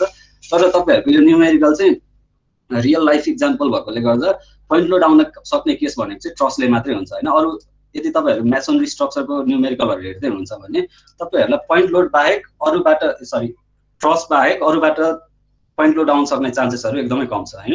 एउटा वाल छ भने त्यो वालमा पोइन्ट लोड आउने भनेको त छानाको त्यो पर्लिन्सहरूबाट ऱ्याफ्टरहरूबाट मात्रै आउने हो नि त होइन। भनेपछि तपाईँहरूको त्यति चाहिँ रुफ ट्रसकै भन्ला सकेसम्म होइन। कहिलेकाहीँ अब त्यस्तै अब क्वेसन सेट गर्नेले होइन मैले पोइन्ट लोड नै भनेर स्पेसिफाई गरिदिन्छु भन्यो भने त हामीले रोक्न सक्ने कुरा हुँदैन होइन। पोइन्ट लोड यो ठाउँमा यति छ भनेर दियो भने त हामीले गर्नै पर्ने हुन्छ जसरी पनि। अब यो तपाईँहरूले यसलाई अब रुफ भनेर सम्झिनु भएन कि यो अब सबै यो पोइन्ट लोडै दिए पनि तपाईँहरूले त्यसलाई ट्रस भनेर सम्झिनुहोस्, त्यसपछि क्यालकुलेसन गर्नुहोस्, के समस्या हुँदैन। गर्ने काम त यही नै हो। त्यसो बियरिङ चेकको लागि जस्ट प्रोसेस त सेम जे भने पनि प्रोसेस सेम। तपाईँहरूलाई पोइन्ट लोडै भनेर दिए पनि अथवा ट्रसबाट आएको पोइन्ट लोड भने पनि अथवा अरू कुनै चिजहरूबाट आएको पोइन्ट लोड भने पनि तपाईँहरूले बियरिङ चेक गर्ने प्रोसेस त यही नै भइहाल्यो होइन। त्यसपछि जहाँसुकै तपाईँहरूले यो दियो भने तपाईँहरूले यसरी 30 डिग्री बनाएर यसको लेन्थ निकाल्न परिहाल्छ। पोइन्ट लोड दियो भने चाहिँ काम सबैमा यही हो। अब लोड चाहिँ कुन फर्ममा दिन्छ भन्ने कुरा मात्रै हो। अब अलिकति रियलिस्टिक इक्जाम्पललाई नै कनेक्ट गर्न खोज्यो भने चाहिँ ट्रस नै भन्ला होइन। होइन अब मैले म्याथमेटिकल फर्ममा क्वेसन सोध्छु भनेर भने पोइन्ट लोड यो ठाउँमा यति एक्ट गरेको छ भनेर पनि स्पेसिफाई गरिदिन सक्छ। हुन्छ सर। हुन्छ हजुर हजुर। जस्तो पोइन्ट लोड भएन भने चाहिँ हामीले यो इक्वेटेड ट्रायंगल बनाएर साइडको लेन्थ निकाल्छौँ नि, त्यो सेल्फ वेट निकाल्दाखेरि त्यो त जसरी नै गर्नुपर्छ नि होइन। पोइन्ट लोड नदिए पनि त्यो सेल्फ वेट निकाल्नको लागि त कन्सन्ट्रेटेड सर कन्सन्ट्रेटेड लोड नदिकन हामीले सेल्फ वेट निकाल्न त त्यसको लेन्थ हामी निकाल्नु पर्यो, साइड लेन्थ होइन सर। त्यो हुँदाखेरि जस्तै हामीले यो एरिया वेट निकाल्दाखेरि त यो कन्सन्ट्रेटेड लोड नदिए पनि हामीले निकाल्नुपर्छ कि पर्दैन? होइन यो पर्दैन। तपाईँहरूको यो कन्सन्ट्रेटेड लोड दिएको छ भने मात्रै हामीले यो एरियामा डिजाइन गर्ने हो। कन्सन्ट्रेटेड लोड दिएको छ भने चाहिँ तपाईँहरूले यो सेक्सनमा बसेर डिजाइन गर्नुहुन्छ। हेर्नुहोस् है, मैले यसमा अलिकति इरेज गरेँ, यसमा फेरि म बुझाउँछु तपाईँहरूलाई, यो कन्फ्युजन चाहिँ नहोस् तपाईँहरूलाई। तपाईँहरूले वाल डिजाइन कहाँनिर गर्नुपर्छ, डिजाइन कस्तो ठाउँमा गर्नुपर्छ? डिजाइन भनेको क्रिटिकल सेक्सनको लागि होइन, जुन ठाउँमा फेल हुन सक्ने चान्सेस छ त्यो ठाउँमा डिजाइन गर्ने हो। अब अघिको वालमा हेर्नुहोस् त, अघिको वालमा हेर्ने हो भने यहाँनिर एउटा युडिएल लोड दिएको छ। अहिले एकछिन पोइन्ट लोड कन्सिडर नगरौँ, एउटा वालको सेल्फ वेट छ भने हामीले यो वाल डिजाइन गर्दा लेन्थ कति लिनु पर्यो? वालको पुरै लिनु पर्यो नि, टोटल लिनु पर्यो, किनभने हरेक ठाउँमा बराबर लोड लागिरहेको छ होइन। अब जुन ठाउँमा बढी लोड लागिरहेको छ त्यतिलाई मात्रै कन्सिडर गरेर पनि हामीले डिजाइन गर्न सक्ने भयो होइन। अब यो ठाउँमा त पुरै बराबर लाग्यो भएर फुल लेन्थ लिनु पर्यो। अब यहाँनिर पोइन्ट लोड लाग्दियो, यो पोइन्ट लोड लाग्दियो भने के हुने भयो? लोड त यसरी डिस्पर्स हुने रहेछ, डिस्पर्सन लोड त यसरी हुने रहेछ यो एरिया। अब तपाईँहरूले के गर्नुहुन्छ, यो त लेन्थ त सबैभन्दा बढी लोड त यो ठाउँमा देखिएको छ नि, यसमा यो युडिएल पनि आएको छ, यो वाल भन्दा यो माथिको वालको सेल्फ वेट सबै आइरहेको छ भनेपछि अब तपाईँहरूले वाल चाहिँ यति डिजाइन गर्नुहुन्छ। यति पास भयो भने यता पास हुन्छ नि होइन, 100% हुन्छ नि, किनभने यो ठाउँमा भन्दा कम लोड लागिरहेको छ यहाँनिर होइन, हो नि त्यो त। भनेपछि तपाईँले यदि पोइन्ट लोड दियो भने मात्रै एउटा सेक्सनल डिजाइन गर्नुहुन्छ तपाईँहरूले। यदि पोइन्ट लोड दिएको छैन, युडिएल दिएको छ भने त्यहाँनिर कम्प्लिट फुल वाल डिजाइन गर्नुहुन्छ। यसमा चाहिँ कन्फ्युजन नहुनुहोस् तपाईँहरू। कन्सन्ट्रेटेड लोडले एउटा कुनै सर्टेन एरियामा स्ट्रेस बढाउने काम गर्छ, कन्सन्ट्रेटेड लोडले एउटा कुनै सर्टेन पार्टमा मात्रै स्ट्रेस बढाउने काम गर्छ भने युडिएलले युनिफर्मली स्ट्रेस बढाउने काम गर्ने रहेछ होइन। त्यो भएकोले गर्दा तपाईँले युडिएल छ भने कम्प्लिट होल वाल डिजाइन गर्नुहोस्, कन्सन्ट्रेटेड लोड छ भने त्यसको इफेक्ट जानेर पर्छ, त्यो इफेक्टलाई कन्सिडर गरेर डिजाइन गर्नुहोस्। बुझ्नुहुन्छ?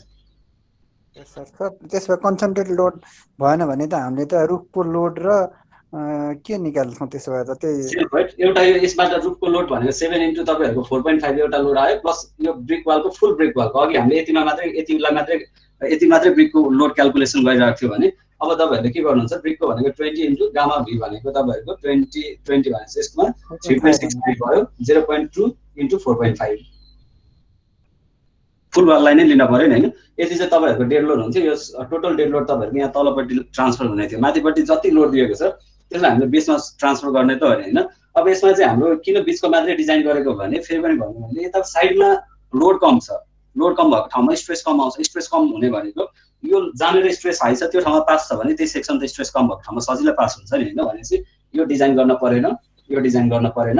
पोइन्ट लोडको हकमा चाहिँ तपाईँहरूले के गर्नुहुन्छ, जतिमा पोइन्ट लोडको त्यो स्ट्रेस पास भएर त्यसले अफेक्ट गर्ने एरिया हुन्छ त्यो इफेक्टेड एरियामा मात्रै तपाईँहरूले कन्सन्ट्रेटेड लोडको फर्मुलाको जुन लेन्थ छ त्यो लगाएर तपाईँहरूले क्यालकुलेट गर्नु होला। बुझ्नुहुन्छ? अब सर त्यो पोइन्ट लोडबाट सर पोइन्ट लोड त्यो ट्रायंगल जस्तो कसरी बुझ्नुभयो बनाउनु पर्ने?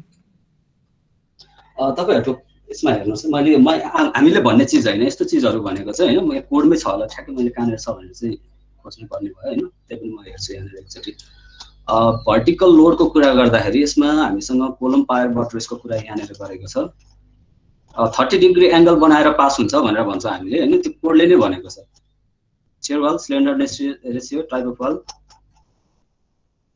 लेटरल सपोर्ट्स, मोटारहरू कोडमा छ। तपाईँहरूको 30 डिग्री एङ्गल बनाएर कुनै पनि कन्सन्ट्रेटेड लोडहरू आउँछ भने त्यो कन्सन्ट्रेटेड लोड चाहिँ 30 डिग्री एङ्गल बनाएर तलतिर पास हुन्छ भनेर हामीले भन्छौँ होइन। त्यो अनुसार नै अब यसले छ, तर कहाँनिर छ त्यो कोड चाहिँ मैले ओके त्यसमा त्यति धेरै तपाईँहरूले खोज्नु भने सर एउटा अर्को यो केएस छ नि सर, हाम्रो यसमा फर्मुला कति हुन्छ सर यसको? एस पिन निकाल्नुभयो, डब्लु पिन निकाल्नुभयो अनि त्यसपछि केएसको लागि तपाईँहरूसँग केस छ होइन। केएस भनेको तपाईँहरूको कुन रे स्ट्रेस रिडक्सन फ्याक्टर हो नि केएस भनेको होइन। तपाईँहरू केएसको लागि स्ट्रेस रिडक्सन फ्याक्टरमा जानुभयो भने स्ट्रेस रिडक्सन फ्याक्टरको लागि यहाँनिर हेर्ने भने टेबल कता गयो, stress reduction factor clause number कति भनेको थियो केएसको लागि? टेबल 9। त्यो टेबल कति हो? 6 मात्रै आउँदैछ होइन, अझै तल त्यसो भए 5.4 मा 5.4 पछि तपाईँहरूको यो चिजहरू आयो। यसमा हेर्नुहुन्छ नि स्ट्रेस रिडक्सन फ्याक्टर भनेको टेबल 9बाट निकाल्ने भनेको छ। टेबल 9 को लागि फेरि स्लेन्डरनेस रेसियोको कुरा गरेको छ होइन। अब स्लेन्डरनेस रेसियोको लागि फेरि हामीले H effective divided by T effective अथवा H effective divided by L effective चाहियो स्लेन्डरनेस रेसियोको लागि, ठिक छ। अब यो भनेको स्लेन्डरनेस रेसियो तपाईँहरूले निकाल्नको लागि अब टी इफेक्टिभको कुरा जुन छ नि होइन, त्यो भनेको क्लज नम्बर 4.5 मा दिएको छ। त्यसमा हेर्नुभयो भने एल इफेक्टिभ र एच इफेक्टिभ निकाल्न गाह्रो छैन। एल इफेक्टिभ र एच इफेक्टिभ त यही फिगरमा, एच इफेक्टिभ यो फिगरमा छ, एल इफेक्टिभ तलको यो टेबलमा छ, यसमा समस्या छैन। तर जहाँनिर हामीलाई समस्या भनेको इफेक्टिभ थिकनेसको लागि अलिकति टेडियस छ काम। इफेक्टिभ थिकनेस भनेको केसहरू हेर्नुपर्छ। यदि for solid walls, faced walls or columns effective thickness shall be actual thickness भनेको यसमा सपोर्ट कन्डिसनको कुरा गरेको छैन होइन। यसले कुनै पनि सपोर्टहरू वालहरूलाई सपोर्ट गरेको छ भनेर केही स्पेसिफाई गरेको छैन। त्यस्तो केस छ भने सिधै वालको थिकनेस जति छ इफेक्टिभ थिकनेस त्यति नै राखिदिनुहोस्। तर हाम्रो के छ यहाँनिर हेर्नुहुन्छ भने यो वाललाई त यो यहाँनिर पायरहरूले सपोर्ट गरिरहेको छ नि, यो ठाउँमा यो पायरहरूले सपोर्ट गरिरहेको छ भने यसमा चाहिँ हामीले इफेक्टिभ थिकनेसको भ्यालुसँग इक्वल राख्न पाइएन। अब केस अर्को हेर्न पर्यो। यो हाम्रो यो केस एप्लिकेबल भएन 4.5.1। अब हामी के गर्नु पर्यो, यो केस एप्लिकेबल नभएछ अर्को केसमा जानु पर्यो। फर सोलिड वाल्स, यसमा हेर्नु भएन, for solid walls adequately bonded into pier or buttress, यो केस हामीलाई एप्लिकेबल भयो नि होइन। अब यो छ भने effective thickness of for determining slenderness ratio based on effective height shall be the actual thickness of wall multiplied by stiffening coefficient भनेर भनेको छ। यसले के भनिरहेको छ भने यसले चाहिँ तपाईहरुलाई भनेको चीज भनेको के हो भने यसले यहाँ दिएको चीज, यदि यो वाल भनेको एउटा कुनै वाल छ 4.5.1 को, यो भनेको तपाईहरु के भयो नि एउटा वाल छ, यो चाहिँ कतैपट्टि सपोर्टेड वाल छैन, यतापट्टि कुनै सपोर्टहरु राखेको छैन भने त्यो बेला चाहिँ तपाईहरुले एक्चुअल वालको थिकनेसलाई नै तपाईहरुले इफेक्टिभ थिकनेस मान्न सक्नुहुन्छ हैन। यदि तपाईहरुसँग वाल चाहिँ सपोर्टेड छ, अघिको हाम्रो केस जस्तै हेर्ने भने यतापट्टि यसरी गइरहेको छ, त्यसपछि फेरि यहाँनिर पनि अर्को चीजले सपोर्ट गरिरहेको छ, यो केस भनेको यसमा पर्यो हैन। यसमा हेर्नुहुन्छ भने यसको के गर्ने भने तपाईहरुले स्टिफनिङ कोएफिसिएन्ट निकाल्ने र त्यसलाई त्यसको वालको इफेक्टिभ एक्चुअल थिकनेसले मल्टिप्लाई गर्ने, एक्चुअल थिकनेस र अनि स्टिफनिङ कोएफिसिएन्ट टेबल 6 बाट निकालेर तपाईहरुले यसलाई मल्टिप्लाई गर्ने भनेको यसबाट स्टिफनिङ कोएफिसिएन्ट हामीले निकाल्न सकिन्छ टेबल 6 बाट यसबाट। अनि यसमा हामीलाई एसपी र डब्ल्युपी चाहियो फेरि स्टिफनिङ कोएफिसिएन्टको लागि। कोडले जे चीज माग्छ त्यही चीज खोल्दै जानुस् तपाईहरु हैन। यसले हामीले के मागे सुरुमा स्लेन केएस निकाल्दै छौं भने केएस को लागि एउटा एच इफेक्टिभ माग्यो, एच इफेक्टिभ माग्यो भने यो फिगरमा गयौं, त्यसपछि इफेक्टिभ लेन्थ माग्यो, इफेक्टिभ लेन्थ माग्यो भने यो टेबलमा आयो, त्यसपछि फेरि कोडले के त्यसले फर्मुलाले के मागिरहेको छ इफेक्टिभ थिकनेस मागिरहेको छ। इफेक्टिभ थिकनेस यहाँनिर आयो भने फेरि यसले के मागिरहेको छ, यसले फेरि क्लज नम्बर 4.5.2 को टेबल 6 लाई युज गर्न मागिरहेको छ हैन। भनेपछि टेबल 6 मा फेरि तपाई जानु पर्यो, फेरि टेबल 6 ले के मागिरहेको छ एसपी बाइ डब्ल्युपी मागिरहेको छ। एसपी भनेको centre to centre spacing of the pier भयो, दुईटा पायरहरु छ भने हामीसँग यो पायरलाई हेर्ने भने यो पायरलाई हेर्ने भने यो यसको सेन्टर देखि यो सेन्टर देखि यसको सेन्टर सम्मको स्पेसिङ जति छ त्यो भनेको हाम्रो एसपी भयो। त्यसपछि विड्थ अफ पायर भनेको यो पायर जति दिएको छ यसको विड्थ भयो हैन। त्यसपछि विड्थ अफ पायर पनि आयो, यो डब्ल्युपी आयो, यो डब्ल्युपी भयो, यो एसपी भयो। अनि त्यसैगरी तपाईहरुको टीपी भनेको थिकनेस अफ पायर, यो टोटल थिकनेस पायरको जति छ त्यो भनेको टीपी भयो, जुन सपोर्टिङ थिकनेस छ त्यो टीपी भयो। अनि त्यसपछि भनेको तपाईहरुलाई टीडब्ल्यू चाहियो, टीडब्ल्यू भनेको यो वालको थिकनेस जति छ, यो वालको थिकनेस चाहिँ तपाईहरुको के भयो टीडब्ल्यू भयो, यसको थिकनेस चाहिँ। अनि अब तपाईहरुले एसपी बाइ डब्ल्युपी पनि निकाल्नु भयो, टीपी बाइ टीडब्ल्यू पनि निकाल्नु भयो भने अब एसपी बाइ डब्ल्युपी को भ्यालु मानौ अहिले 10 आयो भने तपाईहरुसँग टीपी बाइ टीडब्ल्यू को भ्यालु 1 आयो भने तपाईहरुले सिधै के गर्न सक्नुहुन्छ 1 भनेर राख्न सक्नुहुने रहेछ नि हैन।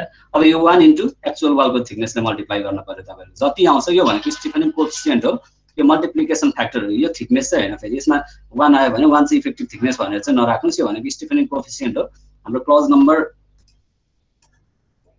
यसले भन्छ नि हैन, यहाँ भनेको छ actual thickness of the wall भनेको चाहिँ मल्टिप्लाइड बाइ स्टिफनिङ कोएफिसिएन्ट भनेको छ नि, यो चाहिँ एक्चुअल थिकनेस हो, इफेक्टिभ थिकनेस भयो। एक्चुअल थिकनेस इन्टु स्टिफनिङ कोएफिसिएन्ट भनेको चाहिँ एक्चुअल थिकनेस इन्टु स्टिफनिङ कोएफिसिएन्ट भनेको चाहिँ इफेक्टिभ थिकनेस रहेछ नि हैन। त्यो भएकोले गर्दाखेरि यहाँ जुन कोएफिसिएन्ट आउँछ त्यो कोएफिसिएन्टले तपाईहरुलाई वालको थिकनेसले मल्टिप्लाई गरिदिनु भयो भने त्यसबाट हामीले वालको इफेक्टिभ थिकनेस निकाल्न सक्ने रहेछौं। बुझ्नुभयो? ओके, आजलाई यति नै गरौँ हैन, धेरै एउटै कुरामा हामी धेरै रिपिट भइरहेको छौं। आजलाई यति नै गरौँ सर। नेक्स्ट हजुर सर यो रेकर्डिङ छ नि सर, के भन्छ पठाइदिनु होला सर। मेरो त सर तपाई बोल्नुहुन्छ मेरो 2 सेकेन्ड पछाडी भिडियो आउँछ के सर, नेट एकदम प्रब्लम छ। त्यो एकचोटि सर तपाईँ बसन्त सरसँग कन्सल्ट एकचोटि सोधेर अनि त्यसपछि त्यो तपाईँ जुन लिङ्क हाल्नुहुन्छ नि एसएस ग्रान्टेड आउँछ क्या सर त्यसमा अनि बसन्त सरलाई एकचोटि सोध्नु होला अनि हामीले क्लिक गर्दाखेरि सजिलै आउँछ क्या सर एसएस ग्रान्टेड माग्दैन क्या सर एकचोटि बसन्त सरहरूलाई सोध्नु होला नि त